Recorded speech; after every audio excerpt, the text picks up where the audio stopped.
L'ascension du soleil. Comment les Incas sont nés dans les Andes. Il y a une magie silencieuse dans les montagnes juste avant l'aube, ce genre de calme qui donne l'impression que le monde retient son souffle. C'est là que notre histoire commence, haut dans les Andes, où ont résonné les premiers murmures de ce qui allait devenir l'Empire Inca. Bien avant les villes, avant l'or, avant que des empires ne s'étendent sur des milliers de kilomètres, il y avait des gens simples, vivant en harmonie avec la terre, écoutant le vent et suivant le soleil. Et aujourd'hui, en plongeant dans leur histoire, fixons-nous un petit objectif. Si cette vidéo atteint 1000 mentions, j'aime, ce sera comme si nous avions déclenché notre propre lever de soleil, une façon de célébrer ensemble cette histoire incroyable. Les débuts des Incas sont à la fois enveloppés de mythes et ancrés dans la réalité. Les premiers habitants des hauts plateaux andins n'étaient pas des empires, juste des familles et des tribus qui survivaient sur des sommets abrupts et dans des vallées étroites. La vie y était rude, l'air mince et le climat impitoyable. Pourtant, d'une manière ou d'une autre, ces peuples ont appris à dompter la montagne pour répondre à leurs besoins, et c'est de ces origines modestes que les Incas allaient s'élever. Leur histoire ne parle pas seulement de conquête ou de grandeur, elle parle d'adaptation, de survie et de la façon dont les humains façonnent leur environnement, autant qu'ils sont façonnés par lui. Bien avant que les célèbres cités comme Cusco ou Machu Picchu n'existent, ces premières communautés andines posaient déjà les bases d'un empire. Elles observaient le soleil, les étoiles et les rivières, cherchant des repères pour savoir quand planter, migrer ou célébrer. Le soleil n'était pas seulement un astre pour elles, c'était le cœur même de la vie, un rythme stable auquel s'accrocher quand tout le reste semblait incertain. Cette vénération allait traverser les générations et devenir essentielle à l'identité Inca. Les preuves archéologiques suggèrent que ces proto-Incas vivaient dans des villages éparpillés, accrochés aux pentes vertigineuses des montagnes. Les terrasses agricoles, dont on parlera sûrement plus tard, n'étaient au départ que des expériences, trouver comment cultiver le maïs, la pomme de terre et le quinoa dans une terre difficile. Mais déjà, on sentait une organisation impressionnante. Les familles travaillaient ensemble, le savoir se transmettait par la parole, et des chefs émergeaient, ceux capables de lire le ciel, de prédire le temps et de régler les conflits devenaient indispensables à la survie. Cette première forme de leadership a semé les graines d'un empire très structuré. Un aspect fascinant de cette ascension est la façon dont le mythe et l'histoire se mêlent. Selon la légende Inca, le premier souverain, Manco Capac, aurait été envoyé par l'esprit solaire Inti pour apporter l'ordre et enseigner la civilisation aux hommes. Mythe ou souvenir symbolique d'un vrai chef. Cela révèle quelque chose d'essentiel. Les Incas se percevaient comme choisis par les forces cosmiques, guidés par plus grand qu'eux. Cette foi dans une mission divine a donné à leur société une cohésion et un but qui allait les pousser à traverser les Andes et au-delà. Le quotidien dans ces premières communautés était simple, mais profondément lié à la nature. Les habitants vivaient au rythme des saisons, du soleil et de la pluie. Ils construisaient sur des maisons avec les ressources locales, pierre et chaume, et développèrent les premiers systèmes d'irrigation. Ce n'était pas luxueux, mais c'était ingénieux. Survivre ici exigeait de coopérer. Et coopérer demandait confiance et respect, des qualités qui allaient définir plus tard l'efficacité de l'État Inca. Même si ces petites communautés prospéraient, elles rêvaient déjà plus grand. Les Andes, malgré leur rudesse, offraient une protection naturelle. Les cols montagneux tenaient les ennemis à distance, tandis que les rivières et les vallées fertiles rendirent l'agriculture possible. Au fil des générations, les familles se regroupèrent en clans, les clans en communautés plus larges, et peu à peu, un système capable de gouverner des centaines de milliers de personnes prit forme. Quand Cusco devint un centre vital, la base était déjà là, forgée par des siècles de patience silencieuse, comme les montagnes elles-mêmes. Il est facile de voir les Incas comme une civilisation apparue soudainement, mais la vérité est bien plus fascinante. Leur ascension fut lente, méthodique, semblable à un lever de soleil progressif sur des pics déchiquetés. Chaque génération ajoutait savoir, rituel et structure sociale, bâtissant quelque chose de plus grand que chacun prit individuellement. Et en écoutant cette histoire, on sent une cadence presque hypnotique, un rappel que, tout comme l'aube, les empires prennent du temps à naître. Alors, en repensant à ses débuts, imaginez ces premiers peuples andins, petits, résistants, patients, porteurs de rêves immenses. Leur histoire n'est pas qu'une affaire de pouvoir ou de conquête, c'est une histoire de commencement, où des gens ordinaires dans un environnement extraordinaire ont posé les fondations de l'une des civilisations les plus remarquables de l'histoire. Et si ce récit vous a captivé, montrez un peu d'amour pour l'histoire elle-même. Aidons cette vidéo à atteindre 1000 j'aime et célébrons ensemble ce lever de soleil. Alors que nous quittons ces premiers rayons de l'histoire inca, souvenez-vous, ce qui a commencé dans les hautes Andes allait un jour s'étendre sur montagnes, rivières et déserts, touchant des millions de vies. Mais cela, c'est pour le chapitre suivant. Celui qui fera croître ses humbles débuts en un empire qui a marqué le monde d'une empreinte encore visible aujourd'hui. Les Andes ont murmuré leurs secrets, et le soleil a veillé sur tout cela. L'ascension des Incas avait commencé. Et si ce voyage vous a plu, souvenez-vous, cet objectif des 1000 j'aime est notre petit hommage à l'ingéniosité de ces peuples anciens. Les secrets de Machu Picchu. Pourquoi a-t-il été construit? Tout là-haut, au-dessus des vallées embrumées des Andes, juchées sur des falaises abruptes presque impossibles à atteindre, repose une cité figée dans la pierre et le mystère, Machu Picchu. Au premier regard, on ne peut s'empêcher de se demander pourquoi bâtir un lieu aussi spectaculaire et isolé. Et pourtant, les Incas n'ont pas choisi cet endroit par hasard. Ils l'ont sélectionné avec soin, mêlant religion, politique et survie dans chaque pierre. Machu Picchu n'était pas un simple hameau perché sur une colline. Sa position, entre le fleuve Urubamba et les pics vertigineux, offrait à la fois protection naturelle et importance cosmique. Les Incas voulaient que leur construction soit en harmonie avec la nature, car ils croyaient que montagnes, rivières et ciel étaient habités par des esprits. Ici, à Machu Picchu, ils avaient trouvé un lieu où le paysage lui-même amplifiait leur lien avec le divin. Les chercheurs débattent encore de la signification exacte de chaque terrasse, temple et mur, mais une chose est sûre, rien n'a été construit au hasard. Beaucoup pensent que Machu Picchu servait de retraite royale pour l'empereur Pachacuti. Imaginez un souverain quittant l'agitation de Cusco, entouré de conseillers et de prêtres, marchant sur des sentiers de pierre parfaitement façonnés, tandis que les nuages s'étendent en contrebas. Ce n'était pas juste un lieu de repos, c'était un message. Élever une cité dans un endroit aussi escarpé montrait la maîtrise de l'Empire sur la nature et la main-d'œuvre. Et cette main-d'œuvre, colossale, transporter d'énormes pierres sur des pentes raides, creuser des terrasses pour éviter les glissements de terrain, aligner les structures avec le soleil. Tout cela demandait une armée d'artisans qualifiés et une planification méticuleuse, preuve du génie organisationnel des Incas. Mais Machu Picchu n'était pas qu'une retraite impériale. Sa disposition révèle une forte dimension religieuse. La pierre Intihuatana, par exemple, est surnommée le poteau d'attache du soleil.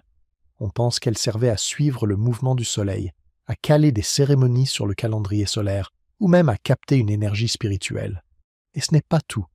La ville entière semble alignée sur les événements célestes. Temples, fenêtres, places. Tout répond aux solstices et aux équinoxes, prouvant que les Incas étaient non seulement des bâtisseurs hors pair, mais aussi des astronomes précis. Ce lien entre ciel et pierre montre que Machu Picchu parlait autant de pouvoir cosmique que de domination terrestre. La ville révèle aussi une organisation sociale subtile. Les terrasses, les quartiers résidentiels et les zones cérémonielles étaient disposés pour guider les déplacements et les interactions. Les nobles et les prêtres vivaient dans les zones supérieures, plus sûres, tandis que les travailleurs avaient leur quartier plus bas. Pas besoin de murs pour séparer les classes, l'architecture suffisait à rappeler l'ordre social. Machu Picchu était une leçon vivante de gouvernance inca. L'autorité pouvait s'exprimer par la pierre aussi puissamment que par les mots ou les armées. Bien sûr, sa construction soulève encore des questions qui intriguaient les ingénieurs modernes. Comment les Incas ont-ils déplacé d'énormes blocs sans roues? Comment ont-ils géré les pluies abondantes? La réponse tient dans leur savoir-faire, compréhension fine des matériaux, des pentes et de l'écoulement de l'eau. Les terrasses n'étaient pas qu'agricoles, elles retenaient la terre. Les pentes absorbaient les averses, et les pierres, taillées pour s'emboîter sans mortier, ont résisté à des siècles de séismes. D'une certaine façon, Machu Picchu est vivant, il s'adapte à la montagne, comme s'il en faisait partie. Malgré sa splendeur, Machu Picchu n'a jamais été une grande ville animée. Elle n'a pas accueilli des milliers d'habitants comme Cusco. Cela laisse penser qu'elle était réservée à une élite, à des rituels sacrés. Cette exclusivité explique aussi pourquoi elle est restée cachée si longtemps, enveloppée de nuages, oubliée du monde extérieur jusqu'à ce que Hiram Bingham la redécouvre au début du XXe siècle. Son isolement l'a protégée, offrant aujourd'hui une fenêtre intacte sur un empire disparu sous le poids de la conquête. Et pourtant, même caché, Machu Picchu raconte une histoire d'ambition, de spiritualité et de résilience. Il incarne la vision Inca. Humain, nature et cosmos ne font qu'un. Et avec habileté, foi et clairvoyance, on peut bâtir quelque chose d'éternel. Plus tard, nous verrons comment l'Empire s'est étendu si vite et a su contrôler chaque recoin des Andes.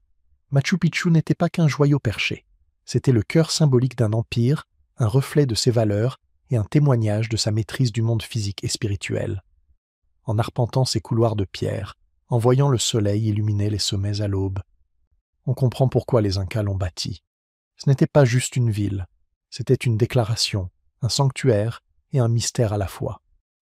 Même après des siècles, Machu Picchu éveille encore notre imagination, rappelant que certaines créations traversent le temps et parlent aux générations avec une autorité silencieuse et indestructible. Et même si tous ces secrets ne seront peut-être jamais percés, une chose est certaine, les raisons de sa construction révèlent à la fois l'ingéniosité du peuple Inca et la vision exceptionnelle d'une civilisation qui a littéralement touché le ciel et gravé son histoire dans la montagne. L'économie Inca, l'or, le mas et un contrôle astucieux. Quand on pense à l'Empire Inca, on imagine des montagnes baignées de soleil, des temples imposants et des villes animées.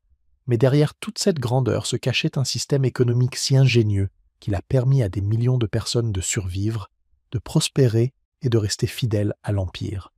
Les Incas n'utilisaient pas de pièces ou de marchés comme les Européens. À la place, ils avaient construit une économie mêlant ingénierie sociale, logistique brillante et lien profond avec la terre elle-même. Au cœur de cette économie se trouvait l'agriculture. Du maïs, des pommes de terre, du quinoa et d'autres aliments de base étaient cultivés en grande quantité, souvent sur des terrasses taillées dans des pentes de montagne incroyablement raides. Ces terrasses n'étaient pas seulement pratiques, elles étaient un chef-d'œuvre d'efficacité. Elles contrôlaient l'érosion, retenaient l'eau et créaient de petits microclimats adaptés à différentes cultures. Mais le vrai génie résidait dans la gestion des récoltes. Les agriculteurs ne vendaient pas leurs produits pour faire du profit. Ils les versaient dans un système qui redistribuait la nourriture dans tout l'Empire. En retour, ils recevaient protection, soutien et pouvaient vivre au sein de leur communauté. Ce n'était pas de la charité. C'était une manière habile d'assurer stabilité, fidélité et survie dans un environnement rude. Le maïs, en particulier, avait une importance à la fois pratique et symbolique. Il nourrissait la population, mais servait aussi à honorer les divinités lors de grandes fêtes rituelles. La nourriture n'était pas qu'une question de nutrition, c'était un outil de pouvoir. En contrôlant la production et le stockage des récoltes essentielles, les dirigeants Incas pouvaient influencer les déplacements et le comportement des communautés entières. Les famines étaient rares, car l'Empire entretenait d'immenses greniers d'État, souvent cachés à des endroits stratégiques.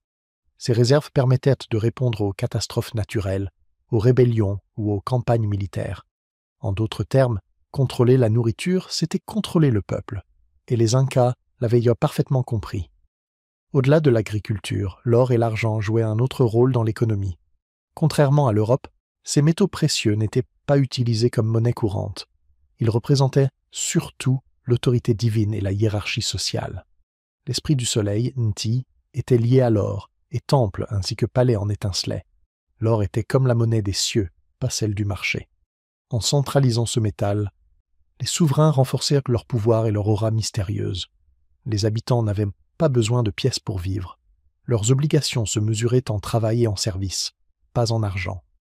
Ce système de travail obligatoire, appelé mita, constituait la colonne vertébrale du contrôle Inca. Chaque citoyen valide devait consacrer une partie de son temps à des projets d'État, construire des routes et des ponts, entretenir les systèmes d'irrigation ou travailler dans les mines. Ce n'était pas un impôt au sens européen, mais un devoir social.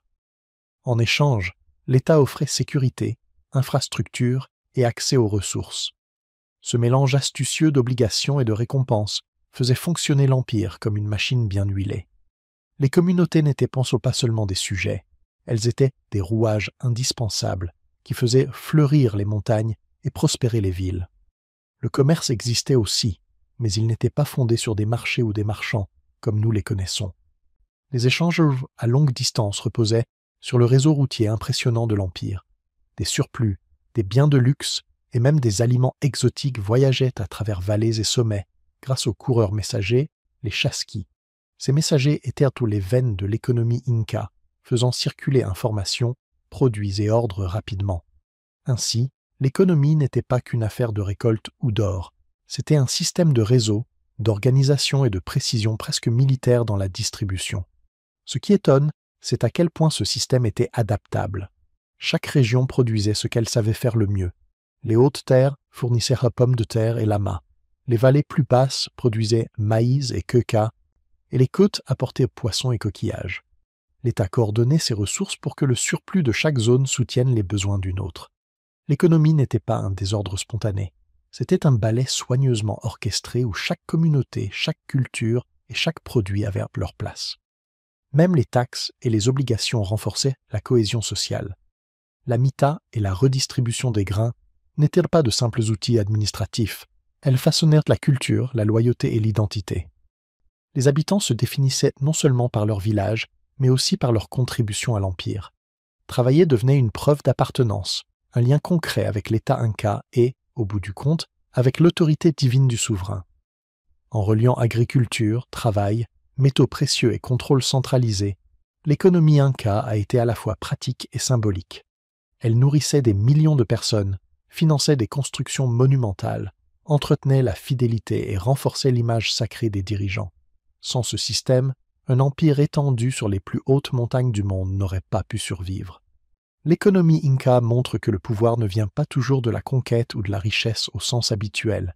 Il vient des systèmes, de la stratégie et de la compréhension des motivations humaines. Nourriture, travail et or n'étaient là pas seulement des biens, c'étaient des instruments de gouvernance. Et en les utilisant avec intelligence, les Incas ont transformé un ensemble de tribus montagnardes en une société capable de durer des générations. Quand on pense à leur héritage, on admire facilement leurs temples ou on s'émerveille devant le Machu Picchu. Mais leur véritable triomphe a été de faire servir les montagnes elles-mêmes à l'Empire. Chaque récolte, chaque objet en or et chaque kilomètre de route faisait ainsi partie d'un système qui a permis à toute une civilisation de prospérer. C'est une histoire d'intelligence, de prévoyance et de maîtrise qui explique pourquoi l'Empire Inca fascine encore aujourd'hui. L'agriculture en terrasse et le contrôle des aliments, nourrir des millions dans les montagnes haut dans les Andes, là où l'air est mince et où la terre semble presque impossible à cultiver. Les Incas ont accompli l'un des exploits agricoles les plus remarquables de l'histoire humaine. On imagine souvent les empires naître et s'effondrer à cause des armées ou de la politique. Mais voici un secret.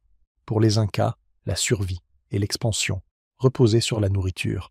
Et pas seulement un peu, il en fallait assez pour nourrir des millions de personnes, soutenir des armées et faire vivre des communautés isolées en montagne. Leur solution, les terrasses. L'irrigation et une planification si ingénieuse qu'elle ferait pâlir d'envie les agriculteurs modernes. Ces terrasses n'étaient pas de simples marches taillées dans la montagne. C'étaient des chefs-d'œuvre d'ingénierie. Chacune suivait les courbes naturelles des Andes, empêchant l'érosion tout en retenant l'eau de pluie précieuse. Le soleil frappait les cultures au bon angle, et les murs de pierre emmagasinaient la chaleur le jour pour la restituer la nuit, protégeant les plantes du gel. De loin, on pourrait croire à de simples jardins en escalier, mais en réalité, c'était un système sophistiqué de régulation du climat, conçu pour faire pousser des aliments dans des conditions extrêmes. Mais cultiver n'était qu'une partie de l'histoire. Les Incas maîtrisaient aussi l'art de nourrir un empire entier. Ils avaient bâti des entrepôts appelés colcas, placés stratégiquement le long des routes et près des villages. Ce n'étaient même pas de simples granges, c'étaient des lieux de stockage climatisés, ventilés avec soin pour conserver maïs, pommes de terre, quinoa et autres denrées pendant des mois, parfois des années. Quand un hiver rigoureux ou une sécheresse frappait, ces réserves sauvaient des vies. Soldats, ouvriers, villages isolés, tous dépendaient de ce réseau logistique sophistiqué. Sans lui, l'expansion rapide de l'Empire dont nous avons parlé plus tôt n'aurait pas été possible. Les Incas excellaient aussi dans la diversité des cultures. Ils ne comptaient pas sur une seule plante. Ils cultivèrent des pommes de terre à haute altitude, du maïs dans les vallées, du quinoa dans des zones hostiles. Cette variété réduisait les risques. Si une récolte échouait, une autre prenait le relais. Ils expérimentaient même différents microclimats sur leurs terrasses, ajustant profondeur des sols et gestion de l'eau pour offrir à chaque culture les meilleures conditions. Rien n'était laissé au hasard. Tout était pensé pour nourrir durablement des millions de personnes, année après année. Le travail agricole était organisé avec la même précision que leur campagne militaire. Les paysans ne cultivaient pas seulement leurs champs. La communauté entière participait, souvent sous la coordination de l'État. Chacun avait un rôle. Chacun contribuait à l'entretien des terrasses, des canaux d'irrigation et des entrepôts. Le gouvernement pouvait mobiliser ses ressources à tout moment pour nourrir les armées, soutenir les ouvriers qui construisaient routes et temples, ou venir en aide à des villages frappés par un désastre naturel. Cette capacité à garantir la nourriture dans un environnement hostile était un pilier du pouvoir inca, et ce système allait au-delà du simple fait de manger à sa faim. La nourriture servait aussi d'outil d'influence.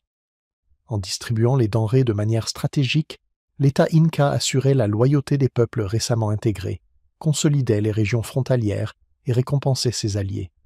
Cela liait physiquement les populations à l'Empire, au-delà de la politique. Cette diplomatie alimentaire, moins visible qu'une armée, n'en était pas moins puissante. Leur ingéniosité se retrouvait aussi dans les techniques de conservation. Les pommes de terre, par exemple, étaient souvent transformées en chunyo, une sorte de lyophilisation naturelle, pour durer des années. Le maïs était stocké dans des contenants hermétiques, parfois moulus ou préparés pour prolonger sa conservation. Ces pratiques n'étaient pas seulement vitales à la survie, elles assuraient la stabilité de l'Empire. Soldats pouvant marcher sans faim, ouvriers construisant sans s'épuiser, communautés supportant les caprices du climat montagnard. De plus, ce système avait un impact écologique durable. Il limitait l'érosion des sols, préservait l'eau et permettait de vivre en montagne sans dégrader l'environnement. C'est une des raisons pour lesquelles tant de ces terrasses existent encore aujourd'hui, témoins de l'ingénierie et de la prévoyance inca. Quand on contemple la précision militaire de l'Empire ou ses vastes routes, il faut se souvenir qu'elles reposaient toutes sur un facteur essentiel: nourrir les gens. Terrasses, kolkas, diversité des cultures, organisation du travail. Ces prouesses agricoles étaient les fondations invisibles de tout le reste. Sans elles, les armées n'auraient ni pas pu marcher, les routes n'auraient pas permis le commerce, et des villes comme Cusco ou Machu Picchu n'auraient pas pu prospérer. Les terrasses andines n'étaient pas que des marches dans la roche.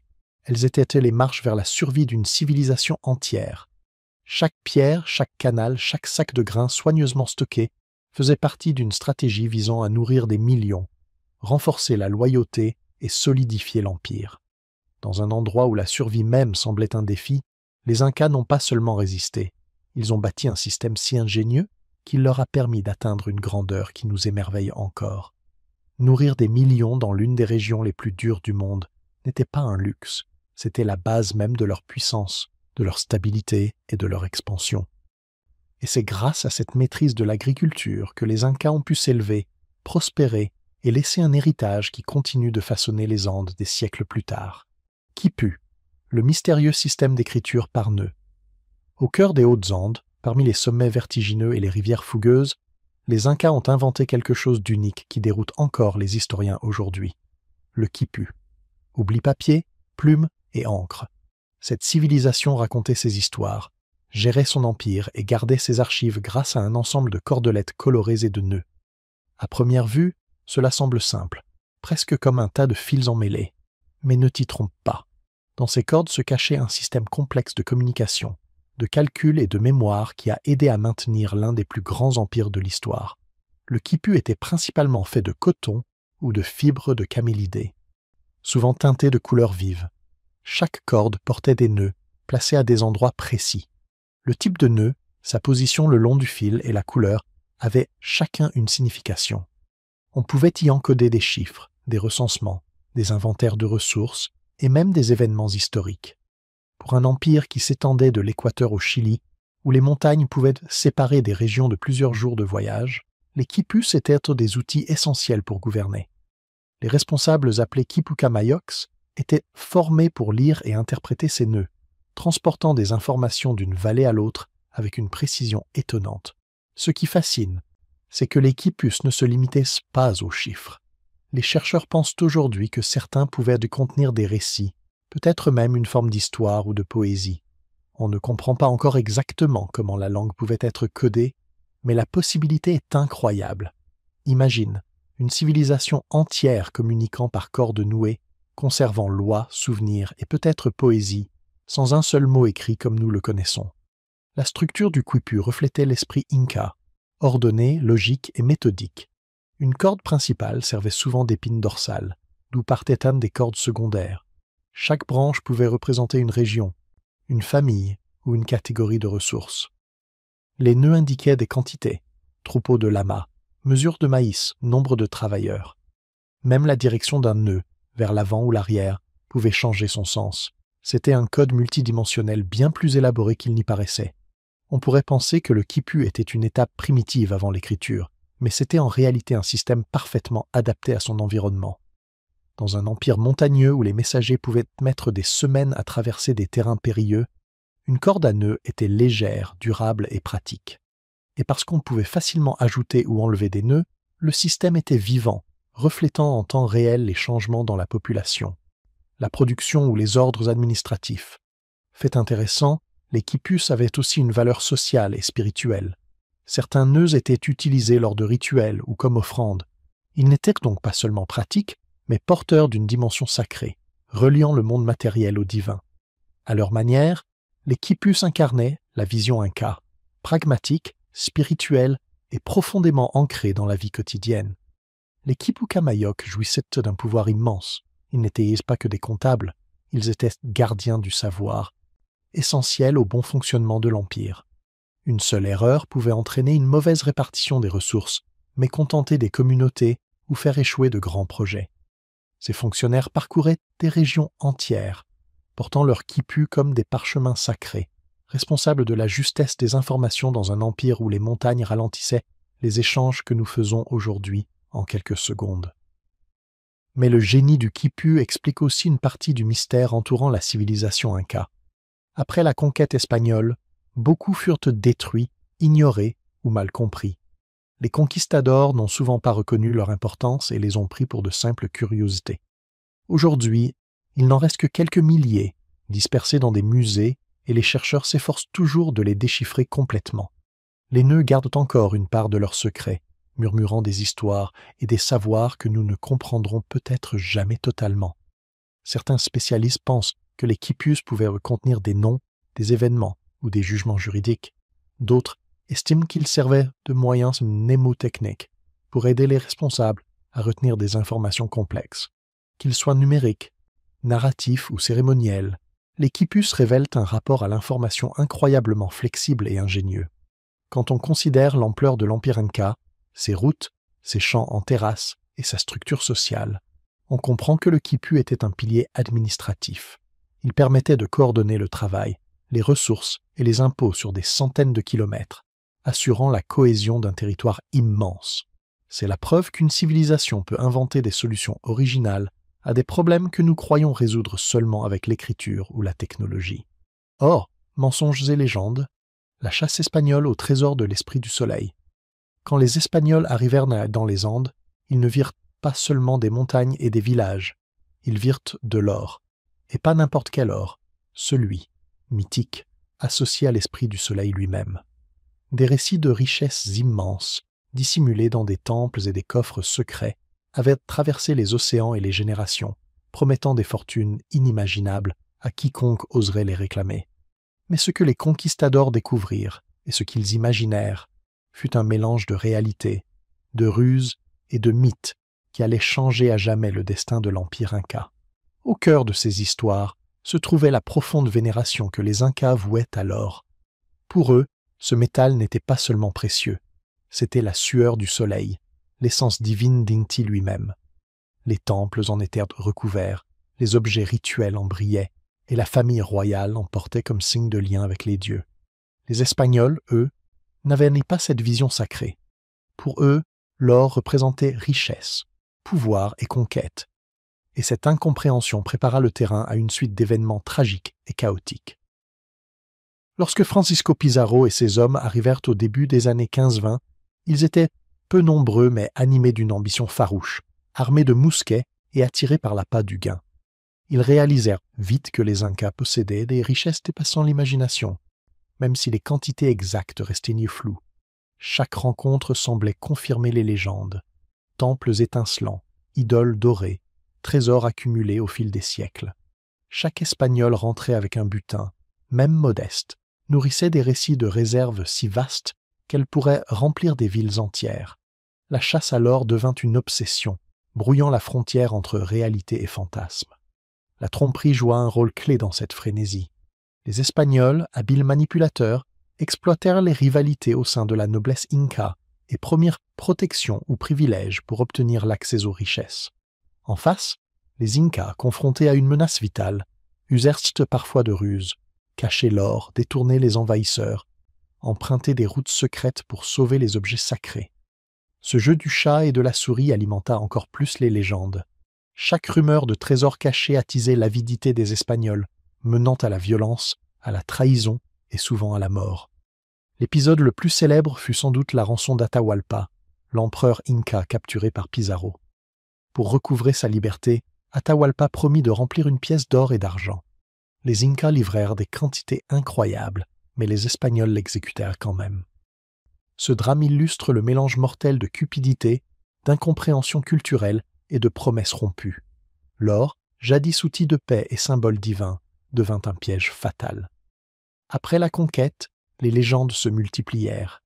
On parla de trésors engloutis, de coffres dissimulés dans les montagnes et les vallées, alimentant l'imagination populaire. Certaines histoires s'appuyaient sur de vraies trouvailles, d'autres sur des inventions, et beaucoup sur l'espoir désespéré des vaincus. On racontait qu'il existait des tunnels sous les temples, des richesses, enfouies au fond de lacs, des idoles cachées dans des grottes. Aujourd'hui encore, aventuriers et historiens débattent de l'existence de ces trésors, entretenant un mystère qui fascine jusque dans la culture moderne. La chasse à l'or n'eut pas seulement un impact sur les Espagnols. Des communautés entières furent déplacées, des temples pillés, des rites sacrés brisés. L'extraction des richesses fragilisa l'Empire, affaiblit ses structures sociales et ébranla l'autorité du Sapa Inca. L'or, autrefois lien avec le divin, devint instrument de domination et accéléra la chute. En un sens, cette obsession fut à la fois le symbole et l'arme de la destruction. Pourtant, au-delà de la violence et de la cupidité, il y a une leçon fascinante sur l'entremêlement du mythe et de la réalité. Les récits du trésor de l'Esprit du Soleil montrent comment désir, imagination et malentendu peuvent influencer l'histoire autant que les armes ou la politique. Ces légendes ont poussé les hommes à agir, à oser et à justifier des choix impitoyables. Elles ont transformé un patrimoine sacré en obsession mondiale qui fascine encore. En poursuivant l'or, les Espagnols ont semé la destruction, mais ils ont aussi, sans le vouloir, préservé un récit. Les histoires de richesses cachées, de ruses et de la splendeur mystérieuse des Incas continuent de vivre dans les livres, les films et la mémoire collective. La chasse au trésor de l'Esprit du Soleil n'est pas qu'un récit de conquête. C'est un rappel de la façon dont l'ambition, la croyance et l'inconnu peuvent se heurter et bouleverser le destin des peuples. Même des siècles plus tard, les montagnes et vallées andines murmurent encore à propos d'or perdu, d'idoles dissimulées et de la splendeur d'un empire que le monde a envié puis détruit. Le trésor a peut-être disparu, peut-être pas, mais l'histoire, brillante de mythes et de promesses, continue de captiver ceux qui osent que la chercher. De modestes tribus à un empire à travers les montagnes. Bien avant que les Incas ne deviennent les maîtres d'un empire qui s'étendait sur montagnes et vallées, ils n'étaient qu'une des nombreuses petites tribus sans éclat des Andes. La vie était simple, la survie difficile, et l'idée qu'un seul peuple puisse dominer ces immensités hostiles paraissait presque irréalisable. Pourtant, d'une manière étonnante, ils se sont transformés, passant de communautés isolées à une civilisation capable d'unir sous un seul pouvoir des milliers de kilomètres de montagnes, de rivières et de déserts. Comment y sont-ils parvenus? Grâce à une vision, une stratégie et une détermination implacables. Au début, les tribus incas ressemblaient à leurs voisines, des villages épars blottis dans les replis des Andes. On y chassait, on cultivait de petites parcelles et on élevait des lamas, tout en rivalisant parfois avec les tribus voisines pour les ressources. La vie était locale, votre univers se limitait à votre vallée, à votre communauté et aux montagnes qui vous entouraient. Mais chez ces gens, quelque chose bougeait. Ils développaient un sentiment d'identité, une culture partagée qui dépassait les clans individuels. Peu à peu, par des alliances, des mariages et parfois la force, ils commencèrent à s'étendre. L'une des premières étapes de cette expansion fut la façon habile dont les Incas intégrèrent les tribus voisines. Contrairement à d'autres conquérants qui misaient seulement sur la violence, les Incas mêlaient diplomatie et campagne militaire ponctuelle. Ils proposaient protection, commerce et appartenance à un système plus grand, rendant l'intégration plus séduisante que la résistance. Cette approche forgeait souvent la loyauté plutôt que la peur parmi les peuples nouvellement intégrés. Bien sûr, tout ne fut pas pacifique, mais cette stratégie leur permit de croître sans se briser sous la rancune. Au fur et à mesure que les tribus se rassemblaient, le pouvoir inca devint plus centralisé. Ce qui n'était qu'une mosaïque de villages commença à ressembler à une vraie structure politique. De nouveaux leaders émergèrent, pas seulement des guerriers, mais aussi des organisateurs, des penseurs et des visionnaires. Ils comprirent que pour tenir un empire, la force ne suffisait pas. Il fallait des lois, des infrastructures et des systèmes reliant les peuples à l'État. Routes, registres et travail collectif devinrent essentiels à cette croissance, même si nous détaillerons ces innovations plus tard. Pour l'instant, retenons que ces premières étapes d'organisation ont ouvert la voie à bien plus grand. Un autre secret de leur expansion fut leur capacité à s'adapter au relief. Les Andes sont rudes, imprévisibles, pleines de vallées isolées où une résistance pouvait facilement se former. Mais les Incas n'ont pas combattu les montagnes, ils les ont apprivoisées. Ils surent quelle culture pousserait selon l'altitude, comment élever efficacement les lamas, et comment transporter troupes et ressources sur ces terrains escarpés. Cette maîtrise environnementale leur donna un avantage sur les voisins qui peinaient à survivre, encore moins à contrôler de vastes territoires. Gouverner une plaine est une chose, unifier des chaînes de montagnes sur des centaines de kilomètres en est une autre. Et les Incas y sont parvenus avec un talent impressionnant. La cohésion culturelle joua aussi un rôle immense. Même en intégrant de nouveaux peuples, les Incas favorisaient une langue commune, des traditions partagées et des pratiques religieuses semblables. Ils n'effaçaient pas totalement les coutumes locales, mais tissaient un fil commun qui liait des peuples différents. Cette unité culturelle fit de l'Empire bien plus qu'un assemblage de territoires. Il devint une entité unique avec une identité commune. Et cette identité n'était pas abstraite, elle se vivait concrètement. Fêtes, rituels et croyances dans l'autorité divine des dirigeants incas, que nous explorerons plus tard. Bien sûr, une expansion rapide amena des défis. Gérer de nouveaux territoires, maintenir la loyauté et prévenir les rébellions exigeait une vigilance constante. Les Incas mirent en place un système complexe de surveillance, avec des responsables locaux servant de relais entre le pouvoir central et les villages. Chaque route, chaque terrasse agricole, chaque communauté avait quelqu'un rendant compte à l'État. C'était un mélange de structure, d'ingéniosité et de compréhension humaine qui permit à une petite tribu de contrôler un empire allant des hauts plateaux du nord de l'actuel Équateur, aux confins du Chili moderne. Lorsque l'empire atteignit son apogée, la métamorphose de tribus modestes en maîtres des montagnes était achevée. Ce n'était pas dû à la chance ni uniquement à la force brute. C'était le fruit d'une stratégie réfléchie, d'une vision culturelle et d'une compréhension intuitive du peuple et de la terre. Les Incas ont prouvé qu'un empire peut naître non seulement par la conquête, mais aussi par la connexion, la planification et la capacité à inspirer la fidélité dans des paysages incroyablement divers et difficiles. Ce qui frappe le plus, c'est qu'ils ont commencé si petits, si fragiles en apparence. Ces premiers villages andins, luttant pour survivre, ont pourtant posé les bases de l'une des civilisations les plus avancées et vastes de l'Amérique précolombienne. Et si beaucoup de ce que nous associons aujourd'hui à l'Empire Inca, routes, temples, cités, est arrivé plus tard, leur ascension rappelle que les débuts les plus humbles peuvent mener aux accomplissements les plus extraordinaires. D'un ensemble de tribus éparses à des souverains de montagne, le voyage des Incas fut tout simplement épique, ouvrant la voie à des chapitres incroyables qui allaient en suivre. C'est ici que commence vraiment le récit de la croissance de l'Empire. Mais croyez-moi, les prochains rebondissements, merveilles d'ingénierie, rituels sacrés et batailles mémorables valent d'être découverts. Les montagnes avaient encore bien des secrets à révéler, les origines mystérieuses de la famille royale Inca. Bien avant que Machu Picchu ne se dresse comme une couronne au-dessus des nuages, bien avant que l'Empire Inca ne s'étende des déserts aux montagnes, une histoire se murmurait dans les vallées et sur les crêtes des Andes, une histoire de divinité, de prophétie et d'une famille destinée à régner. Les origines de la famille royale Inca ne sont pas écrites dans des manuels comme l'histoire moderne. Elles vivent dans les mythes, dans les chants des villageois, dans les pierres des lieux sacrés. Et c'est précisément cela qui les rend si fascinantes. Le récit commence avec Manco Cápac et Mama Ocllo, les fondateurs légendaires de la dynastie Inca.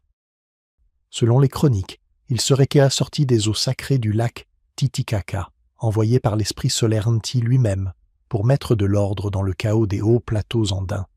Ils n'étaient pas de simples humains, ils étaient des envoyés divins avec une mission, civiliser, unir, diriger.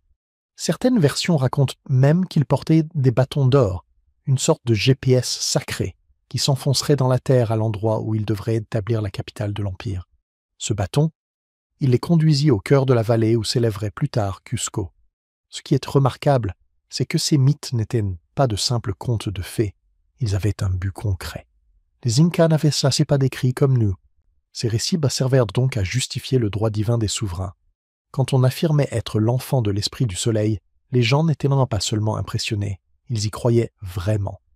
Cette croyance créait loyauté, obéissance et un sentiment de destinée autour de la famille royale, renforçant son autorité pendant des siècles. Et pourtant, même avec ses origines divines, les débuts de la famille restent enveloppés de mystères.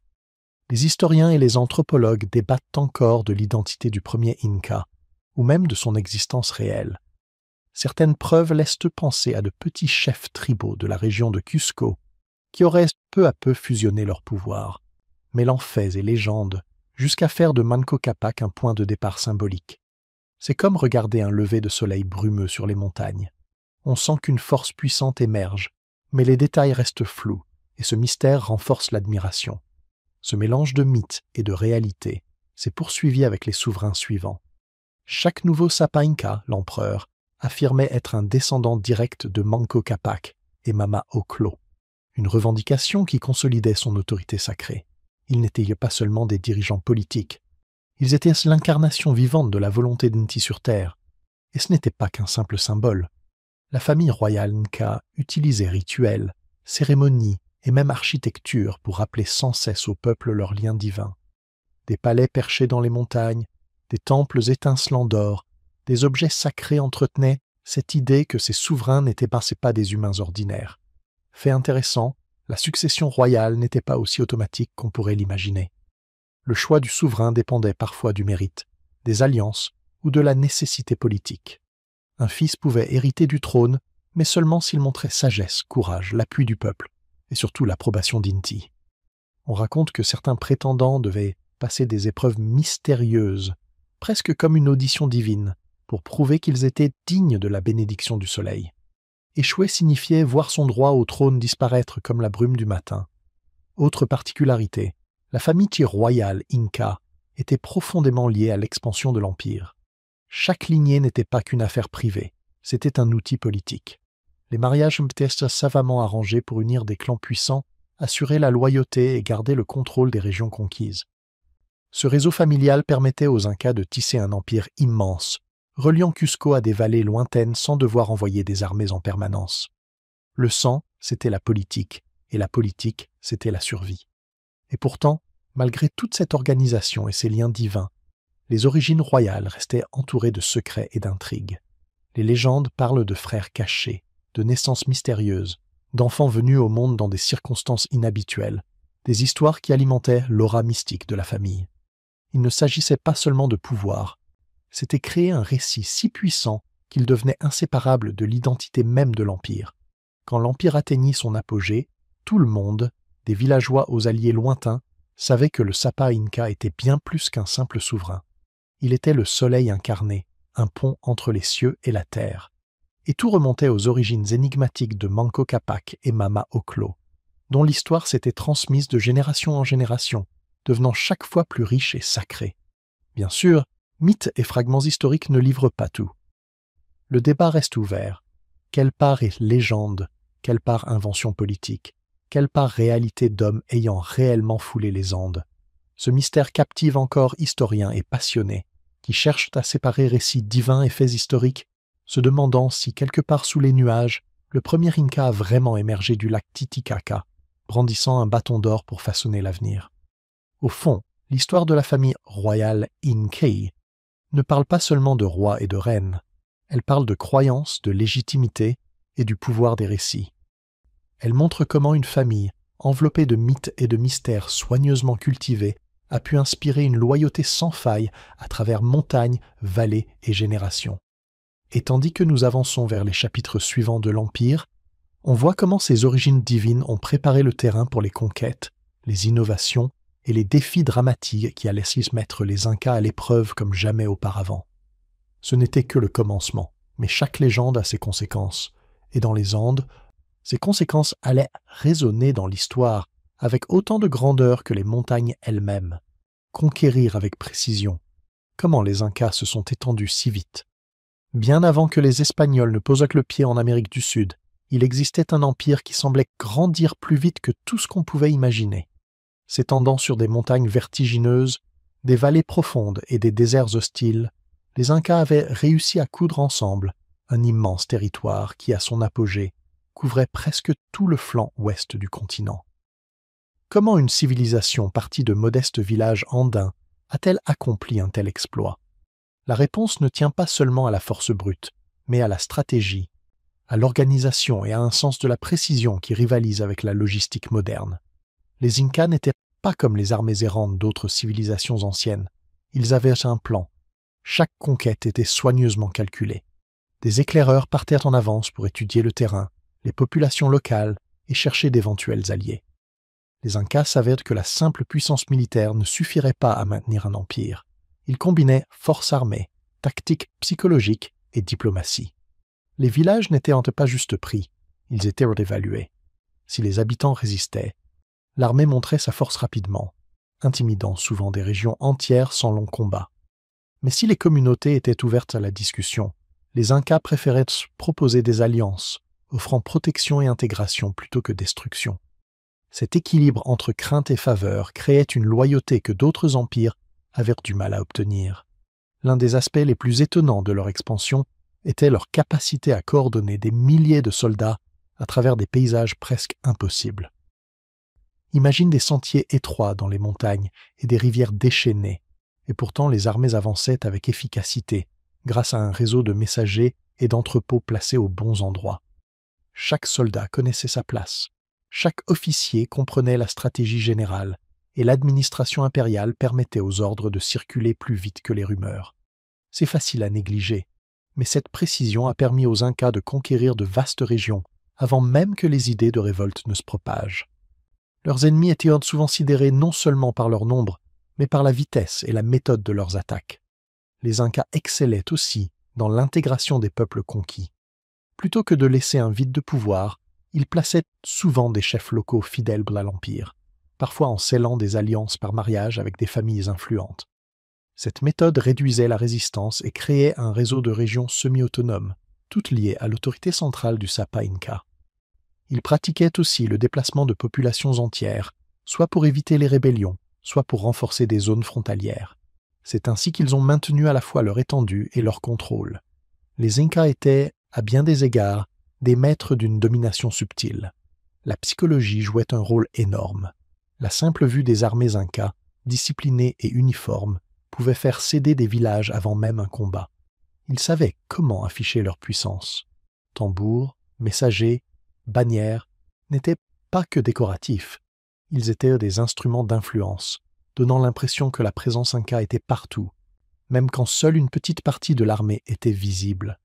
Pour beaucoup de communautés, se rendre ou négocier était le choix le plus sage, épargnant des vies tout en gagnant la faveur de l'Empire.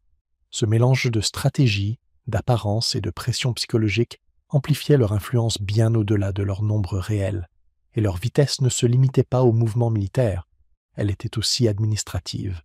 Les Incas avaient mis en place un système de communication ultra rapide grâce à des relais de coureurs sur leur célèbre route, des messages qui prendraient des semaines ailleurs traversaient l'Empire en quelques jours. Quand une région rejoignait l'Empire, les messagers transmettaient immédiatement les ordres aux chefs locaux. Cela leur permettait de réagir vite aux rébellions, aux pénuries ou aux opportunités diplomatiques. Alors que certains rivaux se perdirent dans des chaînes de commandement lentes et confuses, le réseau Inca leur permettait d'étendre leur empire sans perdre le contrôle. On pourrait croire que l'expansion Inca n'était que conquête, mais c'était plutôt un immense puzzle parfaitement orchestré.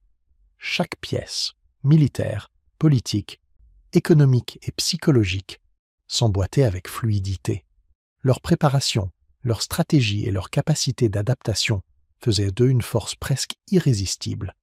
Et contrairement à bien des empires qui s'effondraient sous leur propre poids, les Incas ont su garder leur cohésion malgré un territoire immense et varié. Quand on parle de l'expansion Inca, on voit la même précision dans tout ce qu'ils ont construit. Routes, agriculture, administration. Tout reflète la même mentalité.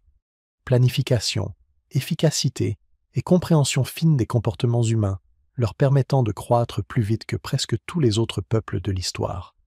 Plus tard, quand nous parlerons de leurs exploits d'ingénierie ou de leur économie, tu verras que ces principes de stratégie et d'organisation se retrouvent partout dans leur société. L'histoire de l'expansion Inca ne se résume pas à des batailles gagnées ou des territoires annexés. C'est celle d'un empire qui a su avancer vite sans perdre le contrôle, inspirer à la fois loyauté et crainte, et transformer un relief hostile en scène pour un exploit d'organisation incroyable. Leur précision n'a pas seulement conquis des terres, elle a posé les bases d'un empire qui, même des siècles plus tard, continue de fasciner et d'inspirer. Les Incas n'étaient pas que des guerriers, ils étaient stratèges, psychologues et administrateurs à la fois. Et c'est cette combinaison qui rendait leur expansion non seulement rapide, mais presque imparable. Routes, ponts et communications, merveilles d'ingénierie des Andes. Tout en haut des Andes, là où l'air se fait rare et où les montagnes percent les nuages, une question fascine toujours les voyageurs et les historiens. Comment les Incas ont-ils réussi à relier un empire qui s'étendait sur des milliers de kilomètres à travers l'un des reliefs les plus difficiles du monde? Ce n'est pas seulement impressionnant, c'est presque inimaginable. Et avant d'aller plus loin, fixons-nous un petit objectif. Si ce voyage t'émerveille, un millier de mentions « j'aime » serait une belle façon de saluer ces exploits anciens. Les Incas n'avaient ni roues, ni chevaux, ni grands animaux de trait comme les bœufs pour transporter de lourdes charges dans les montagnes. Et pourtant, ils ont construit un réseau routier si vaste et si solide qu'il en reste encore des traces aujourd'hui. Imagine des chemins de pierre longeant des falaises vertigineuses, serpentant sur des pentes raides et disparaissant parfois dans la brume. Ce n'était pas de simples sentiers. Chaque pierre était posée avec soin pour permettre aux piétons, aux lamas chargés de marchandises et aux messagers de circuler rapidement. Ces routes étaient plus que des passages, elles étaient vitales. Elles permettaient aux armées de se déplacer, aux dirigeants de garder la main sur leur province et aux informations de circuler plus vite que les vents des montagnes. Et les Incas avaient trouvé un moyen ingénieux pour que la communication ne s'interrompe jamais. Les chasquis, ces coureurs d'élite, semblables à des coursiers antiques, pouvaient sprinter sur des kilomètres, sauter par-dessus des rivières et même traverser des ponts suspendus pour livrer leur message. De relais en relais, une information pouvait parcourir des centaines de kilomètres en quelques jours, un exploit qui étonne encore les historiens. En parlant de ponts, certains étaient de véritables merveilles d'ingénierie, presque impossibles à imaginer. Les Incas construisaient des ponts suspendus avec de l'herbe tressée, tendus au-dessus de gorges profondes de plusieurs centaines de mètres. Ils comprenaient la tension, la répartition du poids et les forces naturelles sans avoir la science moderne du génie civil. Et ils les entretenaient avec soin, remplaçant les cordes chaque saison pour les garder solides. Traverser ces passerelles étroites et mouvantes demandait une confiance absolue dans le travail des bâtisseurs incas. Mais ces routes et ponts servaient à bien plus qu'à voyager. Ils maintenaient l'empire uni. Les territoires s'étaient divisés en régions administratives, et les fonctionnaires utilisaient ce réseau pour collecter les impôts, gérer les ressources et acheminer les produits entre les hautes terres et la côte. Maïs, pommes de terre, textiles, or, tout circulait par ces artères, reliant des communautés éloignées dans un seul système vivant. Et comme nous l'avons vu avec l'agriculture, ces voies d'approvisionnement étaient essentielles pour nourrir des millions de personnes en altitude. Sans route, sans terrasse ni irrigation, l'Empire n'aurait jamais atteint cette taille. Les Incas avaient aussi imaginé les tambos, des relais placés à intervalles réguliers le long des routes. Ces petits postes servirent de refuge pour les coureurs, d'entrepôts pour les marchandises et même de postes militaires si besoin. Imagine courir des heures sur une pente escarpée pour trouver un abri de pierre avec eau, nourriture et remplaçants prêts à prendre le relais. Un système parfaitement huilé qui maintenait la circulation vitale de l'Empire. C'est un exemple éclatant de la façon dont les Incas transformaient un environnement hostile en allié. Ces routes avaient aussi un impact psychologique subtil. Elles montraient la puissance de l'État. Un voyageur d'un village isolé qui voyait un chemin pavé serpentant à travers les montagnes ne voyait pas seulement une route, mais l'influence du sapin inca jusque dans les coins les plus reculés. Chaque route entretenue était un message silencieux. L'Empire est ici. Ce qui frappe encore, c'est leur capacité à s'adapter aux conditions locales. Dans les zones à glissement de terrain, ils intégraient des canaux de drainage et des murs de soutènement. Sur les falaises abruptes, ils créaient des lacets pour adoucir la pente, rendant le passage possible pour les humains et les lamas. Et pour franchir rivières et gorges, leurs ponts d'herbe tressés pouvaient supporter de lourdes charges tout en restant flexibles face au vent et aux secousses, là où la pierre seule aurait échoué.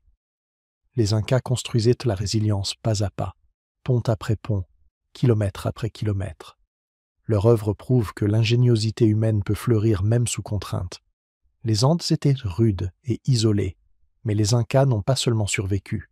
Ils ont relié, contrôlé et créé un réseau qui permettait aux hommes, aux biens et aux informations de circuler plus vite qu'on ne l'aurait cru. Et quand on pense à l'énergie et à la vision nécessaires pour entretenir un tel système pendant des siècles sans outils modernes, on ne peut qu'être admiratif. Alors, la prochaine fois que tu arpentes un sentier de montagne ou même une simple route, souviens-toi des Incas, ces bâtisseurs, coureurs et planificateurs qui ont transformé l'impossible en lien vital. Leurs routes et ponts n'étaient pas que pierre et herbe. C'étaient les artères d'un empire vivant où circulaient au contrôle, communication et cohésion. Et si ce voyage dans l'ingénierie antique t'a fasciné, prends un moment pour saluer leur génie. Atteignons ensemble ce millier de mentions « j'aime » pour célébrer les merveilles cachées des Andes. Les montagnes murmuraient, les coureurs couraient et l'empire prospérait.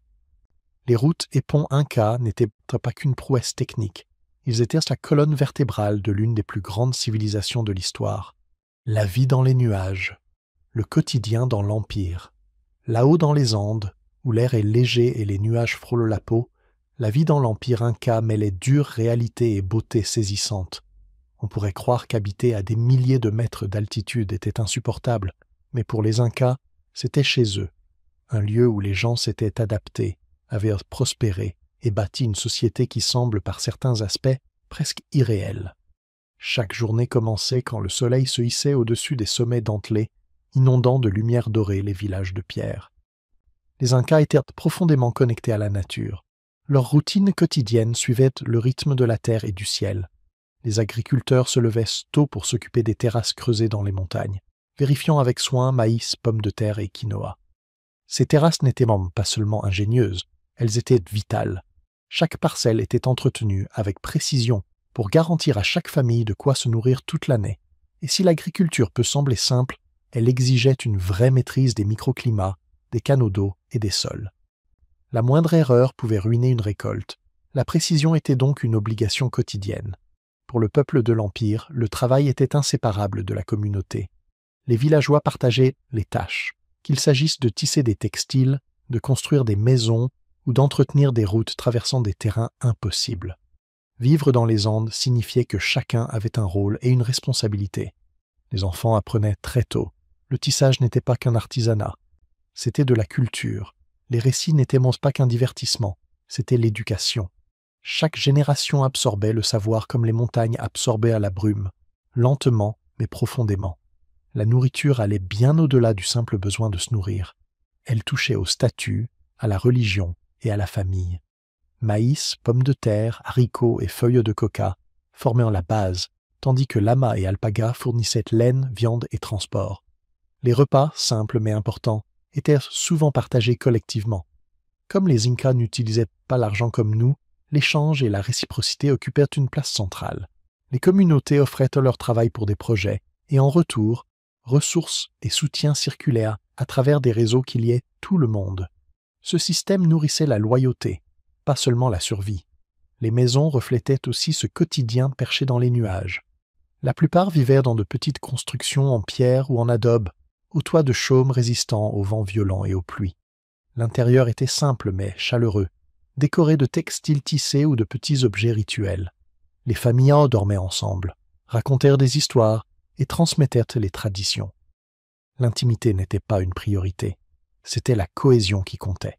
Et même si cette vie paraît stricte aujourd'hui, elle avait un rythme harmonieux, guidé par les montagnes elles-mêmes.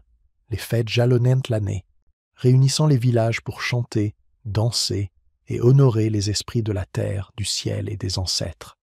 Même les gestes ordinaires avaient un sens sacré. Les motifs de tissage, la récolte, la construction de terrasses étaient empreintes de spiritualité. La vie n'était pas divisée entre profane et sacré, tout était lié. Bien sûr, tout n'était pas paisible. Le climat rude, les pentes abruptes et les tensions occasionnelles rappelèrent que survivre exigeait savoir-faire, endurance et coopération. Les maladies, les blessures ou les récoltes perdues pouvaient fragiliser un village, mais les systèmes d'entraide et la solidarité limitèrent ces épreuves. Chacun était relié aux autres, et ce lien créait un sentiment d'appartenance indispensable dans un environnement exigeant. Les enfants apprenaient par l'observation et la pratique. Les garçons accompagnaient leurs pères au champ ou découvraient la construction, tandis que les filles s'initiaient au tissage, à la cuisine et aux rituels avec leur mère ou des femmes aînées. L'éducation n'était pas scolaire mais pratique, concrète et profondément culturelle. Les mythes, histoires et mémoires locales se transmettaient à voix haute, reliant chaque génération à ses ancêtres et aux paysages sacrés. Même les jeux servaient à développer coordination, stratégie et coopération sociale. Les marchés, rares mais essentiels, permettaient l'échange de textiles, poteries et nourriture. Les commerçants parcouraient l'impressionnant réseau routier Inca, reliant régions lointaines et cultures différentes. Pour la plupart, commercer n'était pas une question de profit, mais de lien et d'échange.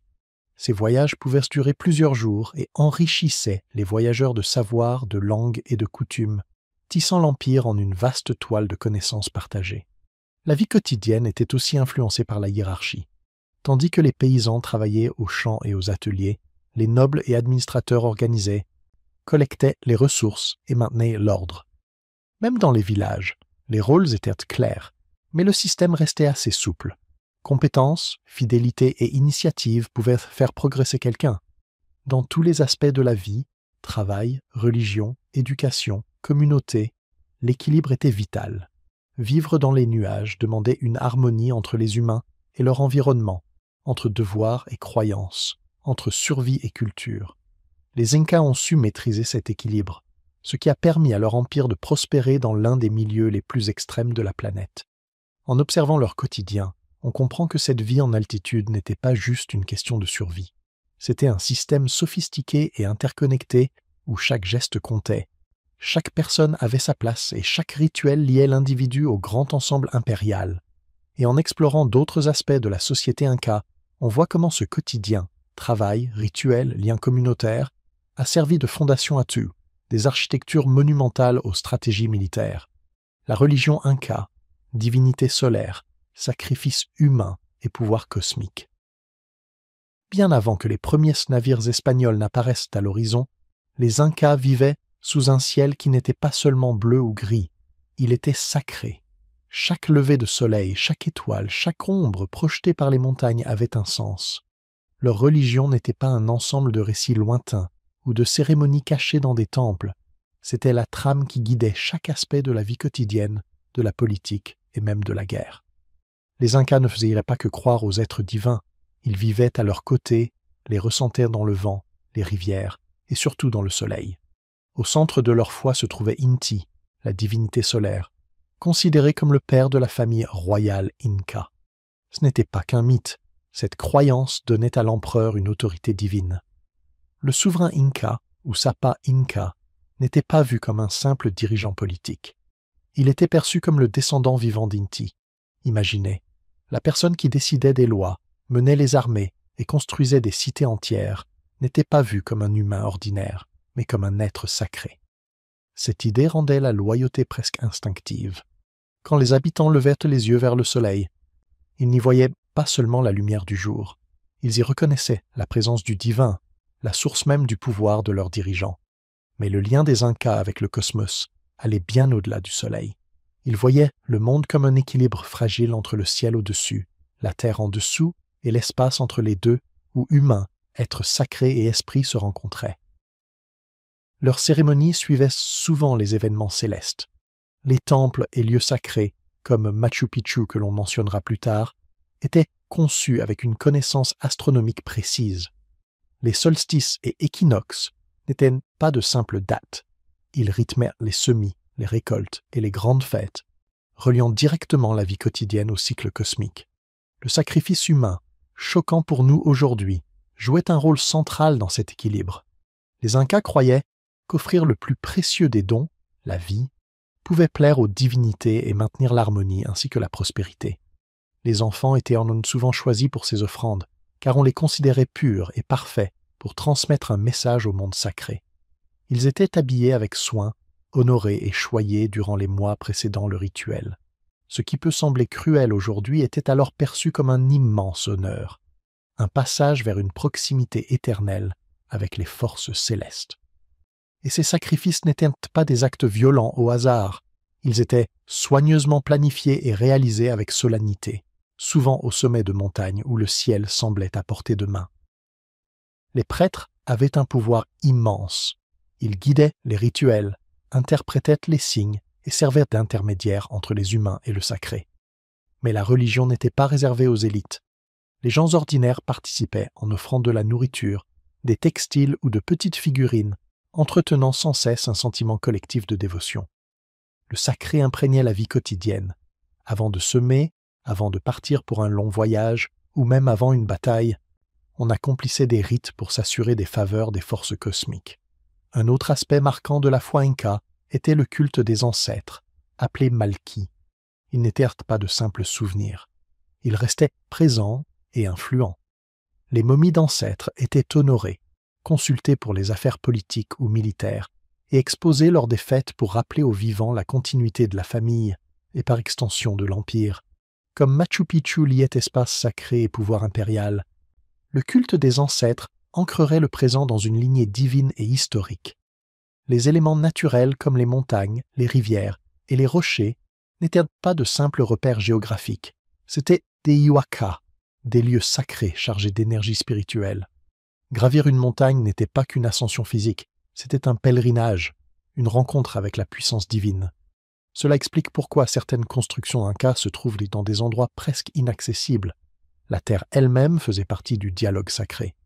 Machu Picchu, avec ses sommets et ses terrasses, en est un parfait exemple. La religion inca renforçait aussi l'ordre social, en reliant le Sapa Inca au soleil et en intégrant les rituels à la vie civique. Elle devenait à la fois une force unificatrice et un outil subtil de pouvoir. Obéir aux lois, travailler pour l'État et suivre les dirigeants n'était pas seulement un devoir, mais semblait aussi un acte de fidélité cosmique. C'est fascinant de voir comment croyance et gouvernance se mêlaient pour soutenir un empire couvrant des milliers de kilomètres de montagnes. Un sujet que nous aborderons plus en détail avec leurs exploits d'expansion et d'ingénierie. Au final, la religion inca était bien plus que temples et sacrifices. C'était un système vivant reliant le ciel, la terre et les hommes dans un équilibre délicat et magnifique. Chaque lever de soleil rappelait la puissance divine.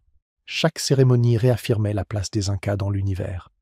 Comprendre cette base spirituelle aide à expliquer comment une population relativement réduite a pu maintenir un empire immense, rester profondément fidèle à ses dirigeants et bâtir des merveilles, comme Machu Picchu, qui nous émerveille encore aujourd'hui. Par leur foi, les Incas ont tissé vie, mort et cosmos en un tout harmonieux, laissant un héritage qui dépasse l'archéologie pour toucher à l'humain. Des siècles plus tard, les montagnes murmurent toujours leur respect pour le soleil, et les leçons de dévotion, d'équilibre et de lien cosmique résonnent doucement, prêtes à être entendues par qui veut écouter. Le rôle des femmes, reines, prêtresses et pouvoir. Derrière le trône, dans l'ombre des grands palais, derrière les temples d'or et jusque sur les terrasses des Andes, les femmes occupèrent une place silencieuse mais déterminante dans la société inca. Elles n'étaient pas seulement mères, épouses ou gardiennes, elles étaient dirigeantes, guides spirituelles et forces d'influence dont le pouvoir façonnait souvent le destin de l'Empire. Et en plongeant dans leur univers, faisons-nous une petite promesse. Si cette histoire vous captive, visons 1000 mentions, j'aime, pour honorer ces femmes dont la voix résonne encore à travers l'histoire, parfois discrète mais toujours essentielle. Les plus visibles d'entre elles étaient les Koya, les reines de l'Empire. Épouses du Sapa Inca, l'empereur, elles n'étaient pas de simples figures symboliques. leur rôle allait bien au-delà de la compagnie. Elles étaient conseillères, actrices politiques, et parfois les véritables décisionnaires derrière les grands choix impériaux. Dans une société qui vénérait la lignée et le lien divin, le sang de la Koya avait un poids immense. Elle pouvait influencer la succession, arbitrer les conflits entre nobles et même guider les décisions économiques. Les empereurs incas s'appuyaient souvent sur son jugement, même si le monde extérieur l'ignorait. Mais le pouvoir féminin ne s'arrêtait pas au trône. Les prêtresses jouèrent un rôle tout aussi crucial, supervisant les rituels qui soudèrent le peuple dans une foi commune. Leur influence se glissait aussi dans la vie quotidienne, discrète mais profonde. Les femmes nobles administraient des domaines, dirigeaient des ateliers de tissage, organisaient la main-d'œuvre agricole, des tâches exigeant leadership, stratégie et négociation. Elles n'étaient pas que gardiennes du foyer, elles étaient gestionnaires de ressources, piliers de la stabilité impériale. Certaines possédaient des terres et participaient aux conseils locaux, prouvant que dans les Andes, le pouvoir ne se mesurait pas seulement à l'épée, mais aussi à la capacité d'inspirer respect et d'orchestrer des systèmes complexes. L'éducation et la formation étaient essentielles pour maintenir cette influence.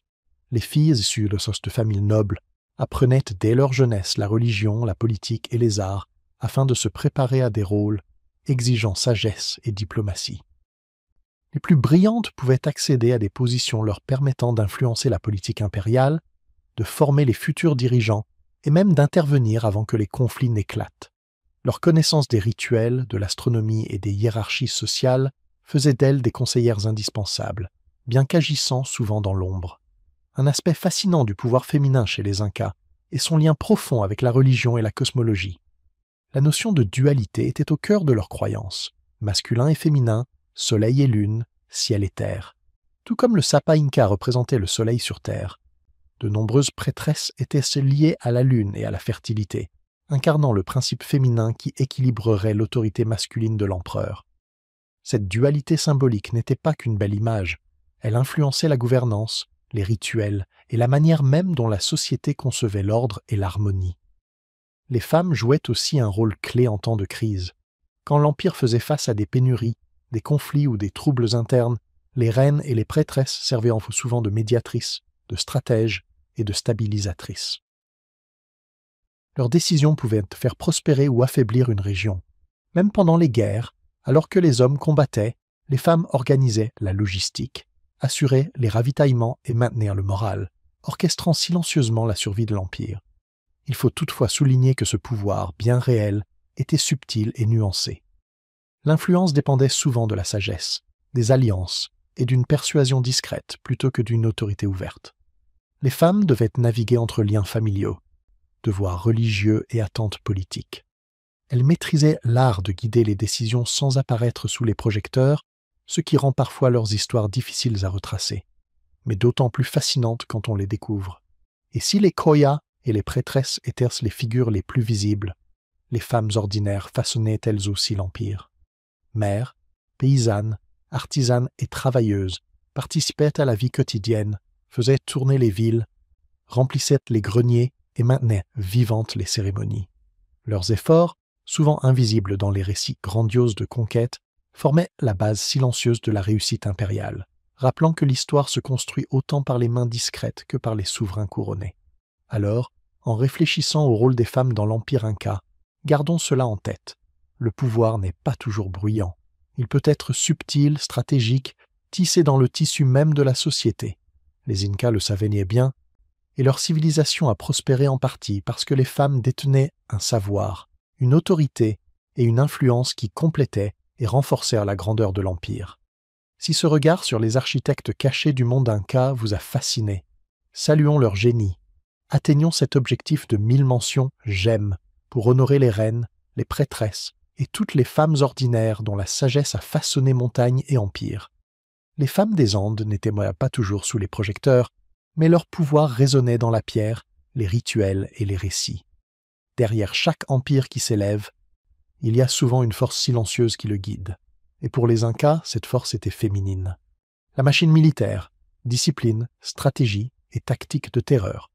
Quand on pense à l'Empire Inca, on imagine souvent ces villes immenses, ces champs en terrasses et ces temples d'or. Mais sous cette sophistication, se cachait une armée capable de déplacer des montagnes, littéralement. Les Incas n'étaient pas seulement des maîtres de la culture et de l'agriculture. Ils excellaient aussi dans l'art de la guerre, bâtissant une force militaire, alliant discipline rigoureuse, stratégie ingénieuse et tactique psychologique qui faisaient trembler leurs ennemis. Comment une civilisation sans chevaux ni armes en fer a-t-elle dominé des milliers de kilomètres de terrain accidenté?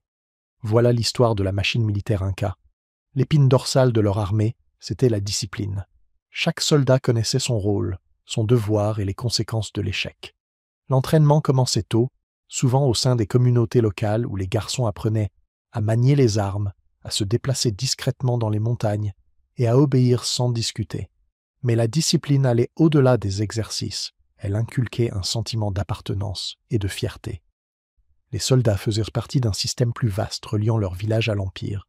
Leur loyauté n'allait pas qu'au commandant, elle s'adressait à l'État inca, à leur communauté et à l'autorité divine du souverain. La stratégie était l'autre clé de leur puissance. Les Incas connaissaient leur territoire mieux que quiconque. Ils savaient placer des troupes dans les cols étroits, contrôler les passages de rivières et exploiter les hauteurs.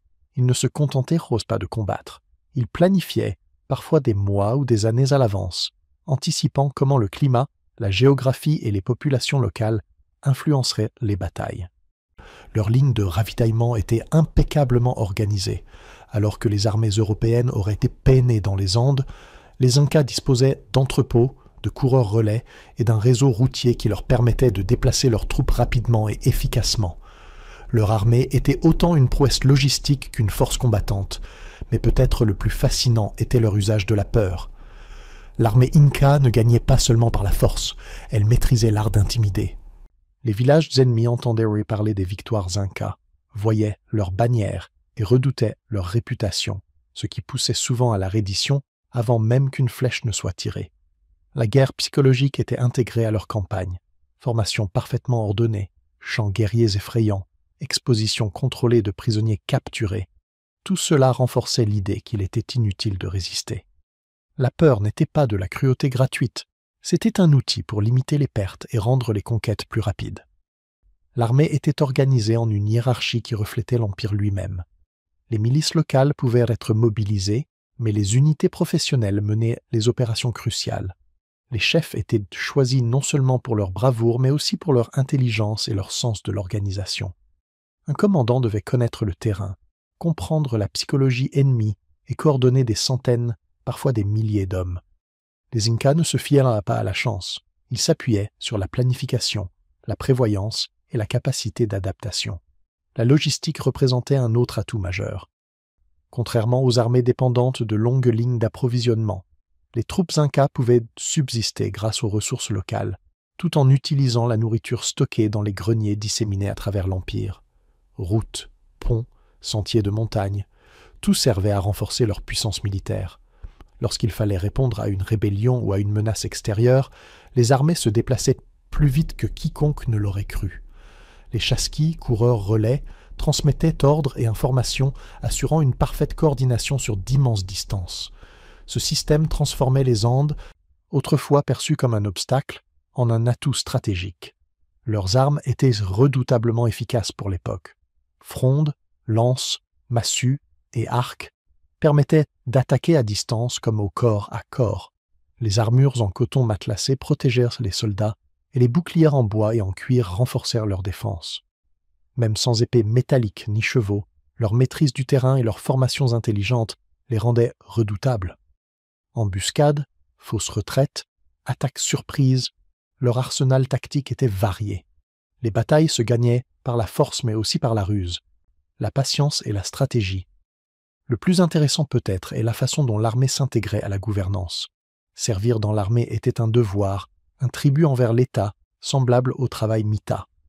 Les campagnes militaires renforçaient la loyauté, intégrèrent les peuples conquis et diffusaient la culture de l'Empire. L'armée n'était pas un corps isolé, elle était au cœur d'un système reliant politique, économie et religion. Une victoire entraînait souvent de nouvelles routes, de meilleures infrastructures et des communautés plus organisées, étendant l'influence inca bien au-delà des frontières conquises. En combinant discipline, stratégie et tactique psychologique, l'armée inca devint une machine capable de soutenir l'un des plus vastes empires d'Amérique précolombienne. Ses succès ne se limitaient pas à vaincre des ennemis. Ils servaient à créer stabilité, intégrer des populations et projeter une puissance durable. L'histoire de l'armée inca nous rappelle que la guerre ne se gagne pas seulement avec des armes ou des effectifs.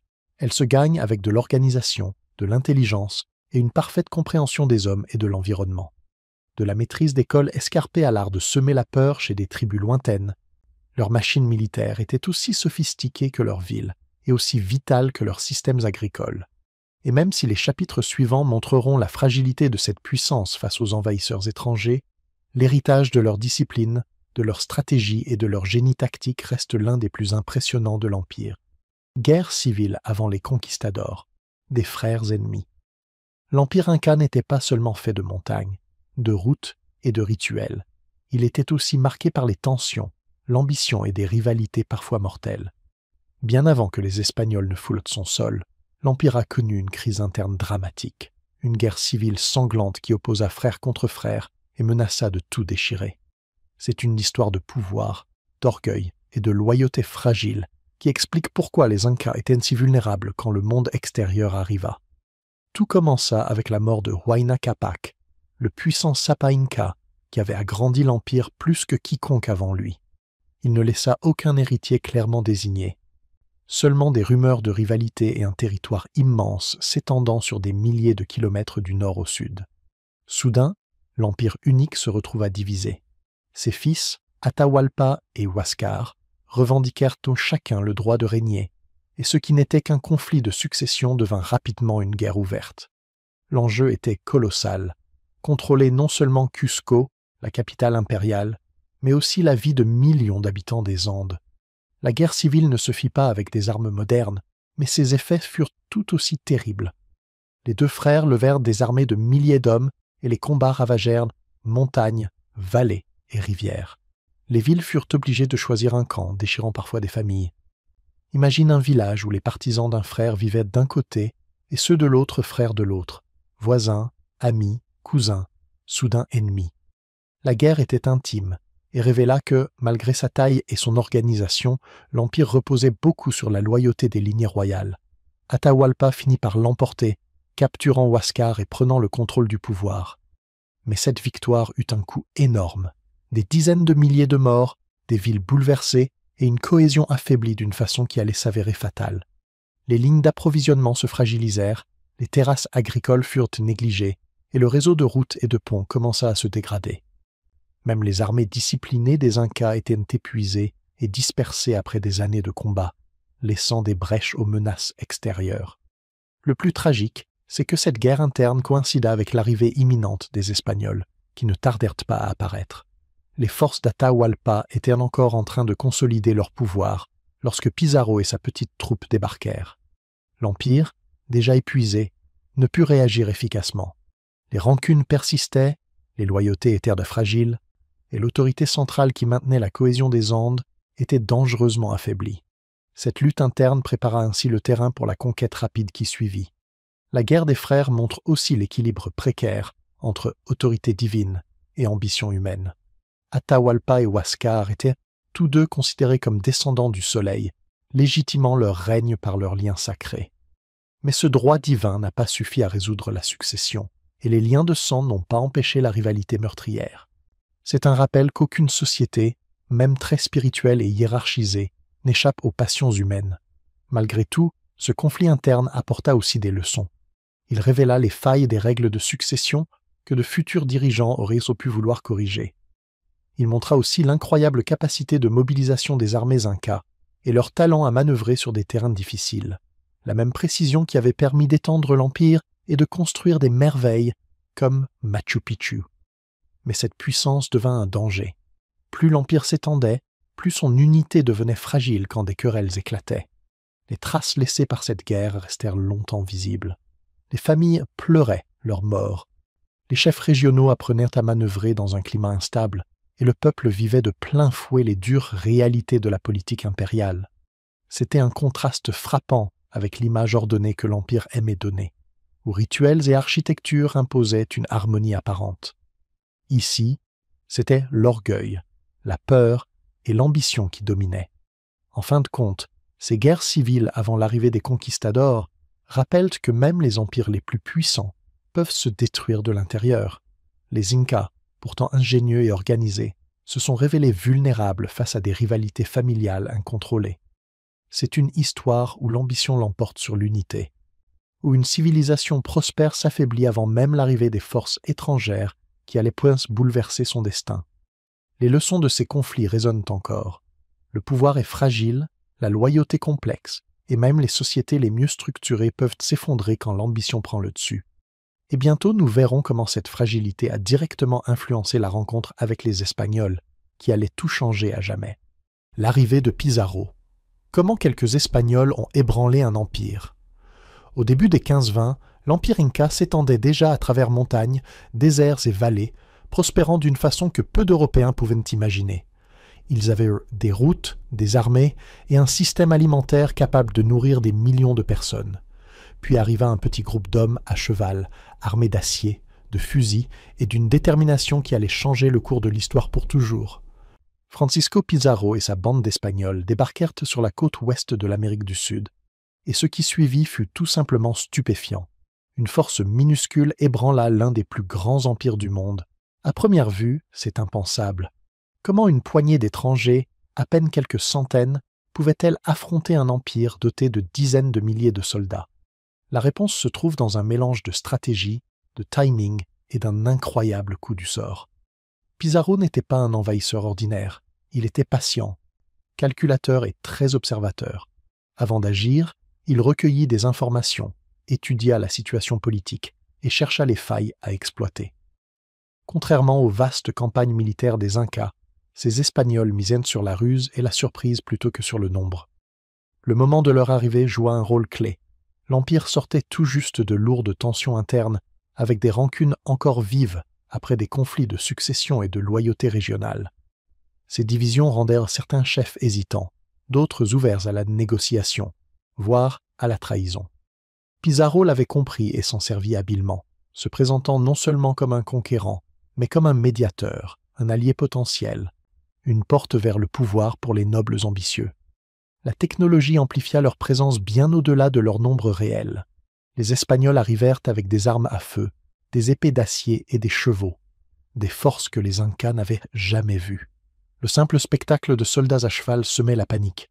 Le bruit des fusils était terrifiant. Les Incas, experts de la guerre en montagne, n'avaient jamais affronté de telles armes ni ces tactiques. L'effet psychologique de ces nouveautés fut immense. Les batailles n'étaient pas que physiques, elles étaient aussi mentales. Et Pizarro savait exploiter la peur. La diplomatie et la tromperie furent le tout aussi décisives. Pizarro organisa des rencontres avec le souverain Inca, Atahualpa, pour manipuler, diviser et piéger. Les Espagnols se présentaient Peso comme des négociateurs respectueux, tout en planifiant secrètement de capturer l'empereur. Quand Atahualpa vint avec une grande suite désarmée, croyant à une entrevue pacifique, les Espagnols frappèrent. En un instant qui résonne encore dans l'histoire, le chef Inca fut capturé, laissant son armée désorientée et sans commandement. Un seul geste calculé fit trembler tout l'Empire, prouvant qu'un petit groupe habile pouvait dominer une civilisation pourtant redoutable. Le rôle des alliances locales fut aussi crucial.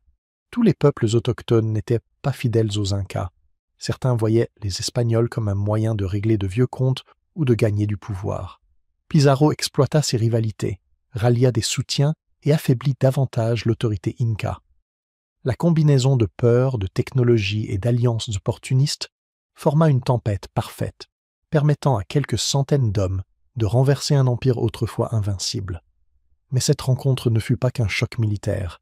Elle marqua le début de bouleversements culturels, sociaux et économiques. La précision, l'organisation et les infrastructures des Incas, qui leur avaient permis d'étendre leur pouvoir, devinrent soudain des cibles à conquérir. Routes, entrepôts et villes furent détournés pour servir les envahisseurs. L'or, l'argent et les trésors, autrefois symboles de puissance, furent pillés, bouleversant l'équilibre des richesses et du pouvoir sur tout le continent. Cet épisode révéla aussi la fragilité cachée derrière la force apparente de l'Empire. Malgré leur génie d'ingénierie, leur discipline militaire et leur administration efficace, les divisions internes et l'ignorance des tactiques européennes les rendaient vulnérables. L'arrivée de Pizarro ne démontrait pas seulement la supériorité espagnole, elle exposait les fissures invisibles qui existaient déjà et qui allaient s'élargir sous le poids de la conquête, de la trahison et des épidémies. Il est tentant de voir cette histoire comme un simple affrontement entre bien et mal, conquérant et conquis, mais la réalité est plus complexe. Les Incas n'étaient pas naïfs, ils maîtrisaient leur monde, mais l'histoire transforme parfois l'imprévu en fatalité. En quelques mois seulement, une embuscade bien pensée, soutenue par la chance, des alliances et une guerre psychologique, bouleversa des siècles d'organisation et de stabilité. Plus tard, en suivant la chute de la noblesse inca, les trahisons et la quête de l'or, on verra que tout part de ce moment.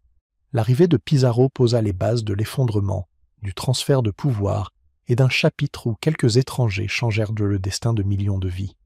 Cela rappelle que, même face à une civilisation puissante, précision, timing et audace peuvent renverser le cours de l'histoire de façon inattendue.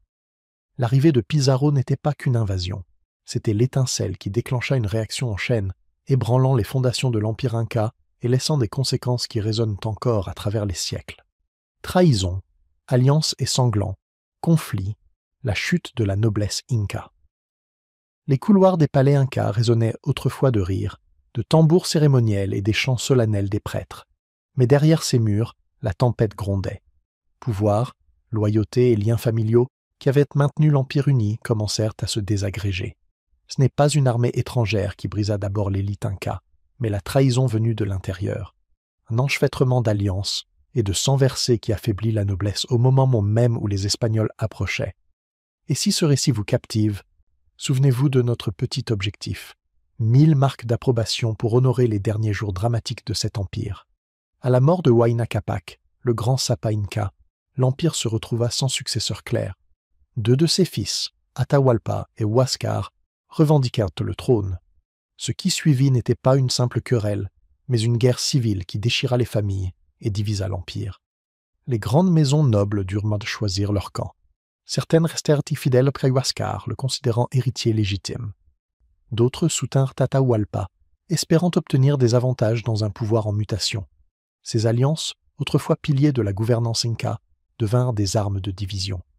Les batailles furent d'une violence extrême, menées dans les hautes terres et les vallées autrefois paisibles. Des messagers filaient Kandy sur les routes incas évoquées plus tôt, transportant ordre, renseignements et parfois les nouvelles amères des défaites.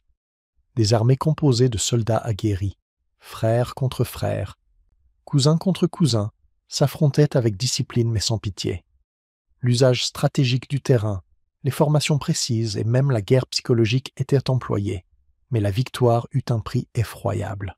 Des milliers de nobles, de soldats et de conseillers périrent, laissant l'empire affaibli et épuisé. Ce qui rendit la chute de la noblesse encore plus tragique, ce fut la trahison. Des alliés de confiance changèrent de camp, parfois au moment où la loyauté était la plus cruciale. Un gouverneur pouvait jurer fidélité un jour et rejoindre l'ennemi le lendemain. Des promesses furent brisées, des mariages politiques annulés, et la stabilité qui définissait l'élite inca s'effondra. Ce chaos intérieur rendit l'empire vulnérable à une conquête étrangère, preuve que le pouvoir devient fragile quand la confiance disparaît. Pendant ce temps, les citoyens ordinaires assistaient impuissants. Les villages qui autrefois fournissaient tribus, nourriture et soldats devinrent des pions, leurs allégeances variant au gré des victoires et des défaites. Les ressources furent épuisées, les greniers vidés, et les systèmes de gouvernance si minutieusement construits commencèrent à flancher.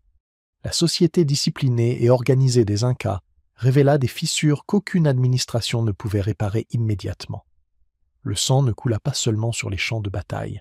Assassinats politiques, empoisonnements et exécutions soudaines devinrent des outils pour conquérir le pouvoir. Les nobles qui misaient sur le mauvais camp disparaissaient, parfois avant même d'avoir compris le danger. La peur remplaça la confiance, s'infiltrant au cœur même de l'Empire. C'est un rappel brutal.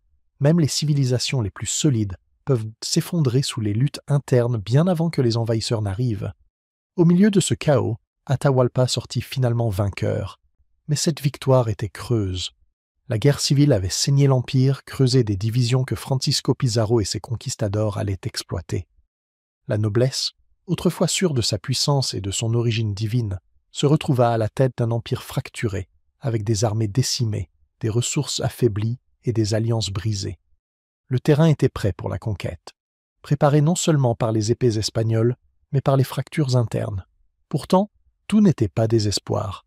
Certains nobles, au milieu du chaos, tentèrent de sauver leurs gens par une diplomatie habile, formant des alliances temporaires et négociant pour protéger leur communauté. Mais ces efforts furent bien souvent trop faibles et trop tardifs. Les réseaux qui soutenaient autrefois la noblesse, loyauté, parenté et autorité cérémonielle, ne purent résister à la fois à la guerre interne et à la menace étrangère qui approchait. Cette histoire rappelle le visage humain de l'histoire. Pouvoir, orgueil et ambition sont des forces éternelles, capables de bâtir des empires, mais aussi de les détruire. La chute de la noblesse inca n'est pas qu'une intrigue politique, c'est une succession de choix personnels, de fidélités brisées et de conséquences dévastatrices quand la confiance s'effondre. Alors, en se remémorant l'ascension et la chute de l'élite inca, gardons ces leçons, même dans une civilisation réputée pour son ordre, son génie d'ingénierie et son unité spirituelle. L'ambition et la peur peuvent ouvrir des brèches mortelles. Les tambours des palais se sont tus, les bannières sont tombées, et la noblesse inca, jadis intouchable, s'est retrouvée livrée à la fatalité, à la trahison et à l'histoire elle-même. Les salles dorées de l'Empire venaient de connaître leurs derniers jours d'unité. Mystères persistants, cités perdues, tombes cachées et histoires inconnues.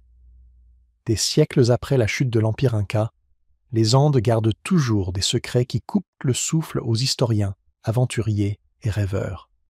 Au-delà de Machu Picchu et Cusco, on murmure qu'il existe des cités entières englouties par la jungle et la pierre, des tombes scellées sous la terre et d'innombrables récits de souverains, de guerriers et de simples habitants que nous ne connaîtrons peut-être jamais. Ces mystères restants témoignent d'une civilisation si vaste et si brillante que nous n'en percevons encore aujourd'hui que des fragments.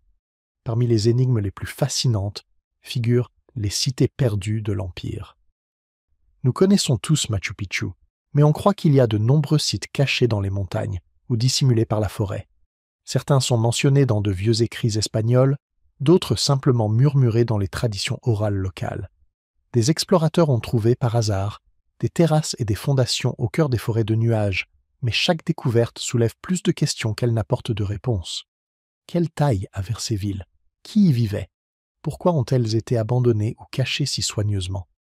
Les tombes constituent un autre mystère.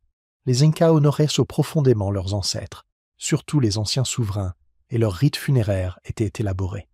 Pourtant, pour chaque tombe mise au jour, on en soupçonne des dizaines d'autres, encore scellées sous pierre ou terre. Certaines légendes parlent de sépultures remplies d'or et d'objets sacrés, protégées par des pièges, des malédictions ou par la géographie elle-même. Les pillages espagnols et le temps ont effacé beaucoup de traces, laissant seulement des indices qui intriguent archéologues et chercheurs. Au-delà des lieux, ce sont aussi des vies entières qui ont disparu. Nous connaissons quelques noms de dirigeants, certaines batailles et grands événements, mais le quotidien du peuple reste un mystère. Que ressentait un enfant grandissant dans un village de montagne pendant l'essor de l'Empire? Quelle était la vie des Quipucamayok, ces spécialistes des cordes à nœuds ou des cultivateurs éloignés de la capitale? Cette histoire de l'ombre, faite de milliers de voix perdues, ne nous parvient que par fragments. Même le paysage cache encore ses secrets. Les vallées changent, les rivières sculptent de nouveaux chemins. La végétation engloutit les ruines. Certains sites ont été découverts par hasard, révélés par l'érosion ou grâce aux technologies modernes, comme l'imagerie satellite. Chaque trouvaille rappelle que l'Empire ne se limitait pas aux villes connues. C'était un réseau complexe de villages, routes et sanctuaires s'étendant dans un relief immense et sauvage. Certains mystères sont liés aux mythes. On raconte que des lieux sacrés détiennent une puissance cachée, protégée par les dieux eux-mêmes, ou qu'ils renferment un savoir réservé à quelques élus. Des récits oraux parlent de centres cérémoniels disparus, ou volontairement cachés pour échapper aux envahisseurs. Qu'ils soient exagérés ou porteurs d'une part de vérité, ces récits nourrissent notre fascination pour le monde Inca. Même les objets retrouvés posent des questions. L'or, l'argent, les textiles finement tissés existent encore, mais souvent sans contexte clair. À qui appartenaient-ils? À quoi servaient-ils vraiment? Les fragments que nous possédons témoignent d'un art raffiné et de croyances profondes, mais restent difficiles à interpréter pleinement. Chaque pièce découverte est un indice, mais le puzzle est loin d'être complet. Il existe aussi des énigmes d'ingénierie. Certaines routes, terrasses et systèmes d'irrigation surgissent dans des lieux presque inaccessibles. Pourquoi bâtir un village au sommet d'une falaise ou tailler des cultures à flanc de précipice? Ces choix étaient sûrement réfléchis. Stratégie, spiritualité, survie, mais les raisons précises nous échappaient que parfois. Même les chroniques historiques laissent des zones d'ombre. Les Espagnols ont raconté l'histoire à travers leurs regards, souvent centrés sur la conquête et le trésor, mal interprétant les croyances et coutumes incas. Les légendes orales, elles, ont évolué au fil du temps. En confrontant ces récits aux découvertes archéologiques, les chercheurs trouvent des contradictions, des vides, des énigmes qui persistent. Chaque réponse soulève de nouvelles questions, rendant le passé inca semblable à un labyrinthe sans sortie claire. Peut-être que ce qui fascine le plus dans ces mystères, c'est ce qu'ils disent de la créativité et de l'audace humaine. Les Incas ont bâti un empire dans un des environnements les plus rudes au monde, et pourtant leurs traces demeurent. Cités perdues, tombes cachées. Histoires effacées ne sont pas seulement du savoir manquant, elles nous rappellent que l'histoire est vivante, qu'elle respire encore et attend les esprits curieux pour être explorés. Aujourd'hui encore, les montagnes veillent sur leurs secrets. Explorateurs, scientifiques et rêveurs poursuivent la quête, armés de technologies que les Incas n'auraient jamais imaginées. Pourtant, chaque découverte rend le mystère encore plus profond. Les Andes murmurent, des villes sous les lianes, des tombes sous la pierre, des récits silencieux. Et dans ce mystère persistant, la civilisation Inca continue de nous captiver, des siècles après son apogée, rappelant que certaines histoires se ressentent autant qu'elles se comprennent. L'aventure de ces mondes perdus, de ces trésors cachés et de ces vies oubliées maintient vivant l'empire Inca, non comme un simple passé, mais comme un mystère vibrant qui flotte entre montagnes, nuages et imagination. Le dernier Inca, résistance, survie et fin tragique.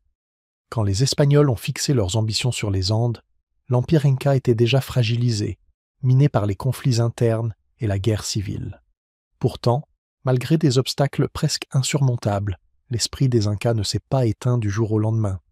L'histoire du dernier Inca est celle d'une résilience farouche, de stratégies audacieuses et d'une fin tragiquement inévitable. Un chapitre mêlant courage et déchirement pour une civilisation au bord de l'extinction. Après la capture et l'exécution d'Atahualpa, le cœur de l'Empire semblait arraché. Les Espagnols installèrent des souverains marionnettes pour affermir leur contrôle, mais la résistance couvait dans les montagnes. Au sein de la famille royale survivante, Manco Inca devint le symbole de la rébellion.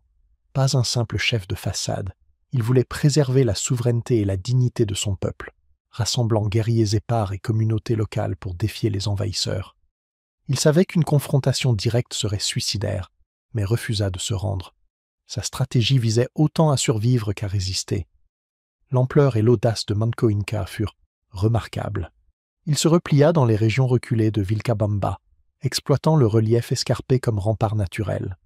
Les montagnes et les rivières devinrent ses alliés, cachant ses forces aux yeux espagnols et lui permettant de maintenir l'illusion d'un État libre. Pendant des années, il mena des raids éclairs et disparut dans le paysage avant toute riposte. C'était de la guérilla avant l'heure, révélant une connaissance intime du territoire, le même savoir qui avait permis aux générations précédentes de bâtir des villes comme Machu Picchu. Mais cette résistance avait un prix. Les communautés alliées subirent des représailles, leurs villages furent brûlés, et la lutte pour survivre épuisa ses forces. Même les guerriers les plus loyaux affrontaient la faim, la maladie et l'usure. L'empire autrefois vaste, nourrissant des millions et organisé par une administration ingénieuse, se réduisit à quelques poches de combat isolés. Malgré leur courage, l'écart de technologie, d'armement et de ressources entre Incas et Espagnols était trop grand pour durer. Au fil des années, l'histoire du dernier Inca devint de plus en plus tragique. Après la mort de Manco Inca, ses successeurs subirent trahison, capture ou assassinat. Les Espagnols surent exploiter les rivalités internes, manipuler les alliances et resserrer leur emprise sur les hauts de terre. La lignée royale, jadis vénérée comme descendante du soleil, fut peu à peu effacée. Ne restèrent que des récits murmurés dans les villages, des chants préservant la mémoire et un sentiment d'injustice transmis de génération en génération. La chute du dernier Inca montre aussi un mélange de résistance et d'adaptation. Si les structures politiques disparurent, la culture, elle, survécut. Les populations continuèrent à cultiver en terrasse, à entretenir les sites sacrés et à pratiquer des rituels mêlant traditions anciennes et nouvelles réalités sous domination espagnole.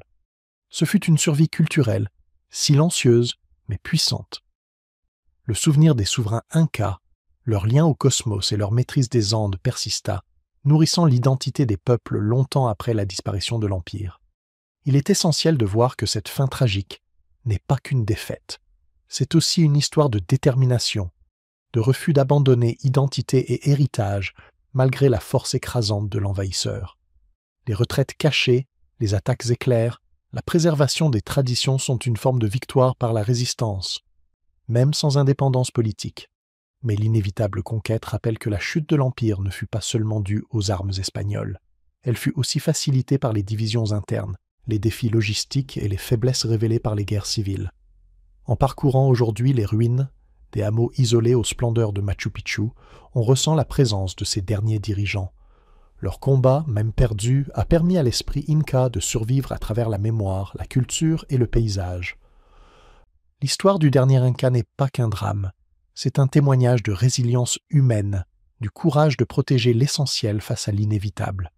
En fin de compte, le dernier Inca nous rappelle que les empires, aussi vastes soient-ils, restent vulnérables aux forces extérieures, mais aussi à leurs propres fractures. Pourtant, même dans la défaite, les Incas ont laissé un héritage indélébile, une civilisation dont le savoir, l'art et la profondeur spirituelle continuent d'impressionner. Leur ultime combat montre que survivre ne signifie pas toujours vaincre. C'est parfois protéger une identité, des valeurs et une mémoire envers et contre tout. Un écho qui traverse les siècles dans ces montagnes qu'ils ont jadis dominées. L'héritage des Incas, comment leur influence vit encore aujourd'hui.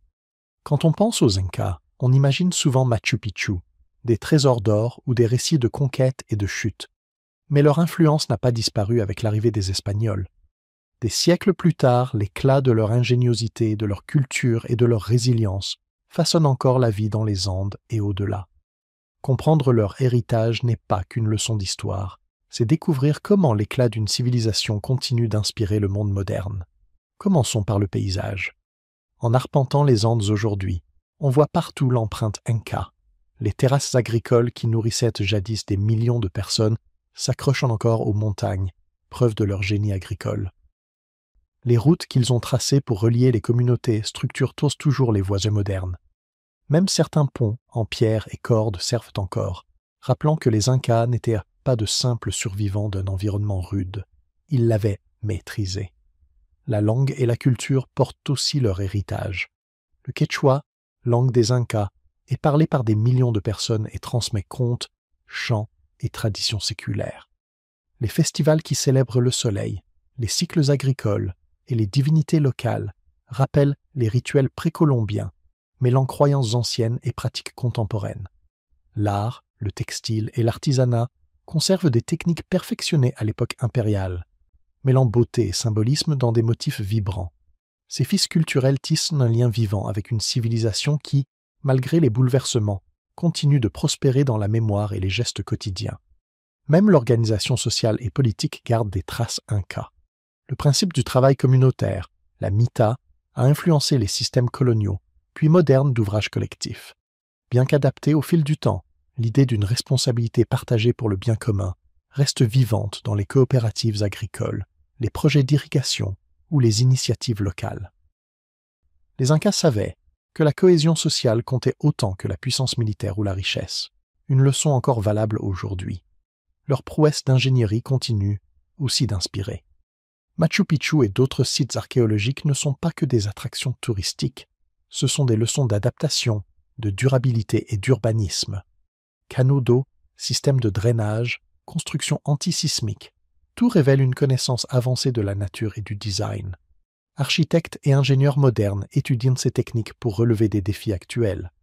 Agriculture durable sur terrain escarpé, prévention des séismes. L'ingéniosité Inca n'appartient pas qu'au passé. Elle guide encore l'innovation au XXIe siècle. La nourriture représente un autre héritage concret. Pommes de terre, quinoa, maïs et d'innombrables cultures domestiquées ou améliorées par les Incas nourrissent aujourd'hui le monde entier. Les méthodes qu'ils ont inventées, terrasses, rotation des cultures, systèmes de stockage, ne sont pas de simples curiosités historiques. Elles inspirent l'agriculture durable actuelle. Leur savoir-faire visait la résilience, survivre au climat difficile, nourrir des populations immenses, assurer la continuité malgré les crises. Dans un monde en quête de durabilité, leurs pratiques sont étonnamment modernes. Et puis, il y a l'héritage intangible, la résilience et l'adaptabilité. L'Empire Inca a prospéré malgré des montagnes hostiles, des distances immenses et des défis logistiques colossaux. Leur capacité à s'organiser, à planifier et à innover face à l'adversité est une leçon de leadership et de potentiel humain. Leurs descendants perpétuent ces valeurs, préservant traditions et communautés malgré des siècles de bouleversements, de colonisation et de modernité. Cette endurance, transmise de génération en génération, est sans doute leur cadeau le plus durable. Les Incas ont aussi influencé l'histoire mondiale de façon indirecte. Leur or et leur argent ont alimenté l'expansion européenne, leur culture ont transformé l'alimentation mondiale, et leurs récits de conquête, de diplomatie et d'ingéniosité continuent de captiver chercheurs, artistes et conteurs. Même la culture populaire, films, livres, documentaires, voit en eux un symbole d'inventivité, de mystère et de créativité humaine. Il est impossible de séparer leurs réalisations de notre présent. Des routes que nous empruntons aux aliments que nous consommons, des langues que nous entendons aux communautés solidaires, les traces de leur empire se fondent dans notre quotidien. Leur influence évolue, s'adapte et s'intègre, tout en rendant hommage à l'ingéniosité qui permit jadis à un empire de s'élever au cœur des montagnes. En définitive, l'héritage des Incas rappelle que l'innovation, la culture et la résilience humaine ne disparaissent pas avec la conquête. Elles survivent, façonnant la façon dont nous cultivons, organisons nos sociétés, construisons nos villes et comprenons notre monde. Les montagnes ont vu naître et tomber un empire, mais l'esprit Inca continue de vibrer dans chaque pierre, chaque terrasse, chaque récit. Leur civilisation a été vaincue, mais son influence demeure invincible, vivante et profondément ancrée dans le présent. Et vous, qu'est-ce qui vous a le plus fasciné dans leur histoire, leur génie architectural, leurs rituels mystérieux ou les trahisons qui ont précipité leur chute? Partagez vos impressions dans les commentaires. J'aimerais beaucoup vous lire. Si vous avez aimé percer les secrets des Incas et souhaitez découvrir d'autres récits incroyables, abonnez-vous et activez la cloche pour ne manquer aucune plongée dans le passé. Merci d'avoir regardé et souvenez-vous, le passé regorge d'histoires qui façonnent encore notre monde aujourd'hui. À très bientôt pour une nouvelle aventure dans le temps.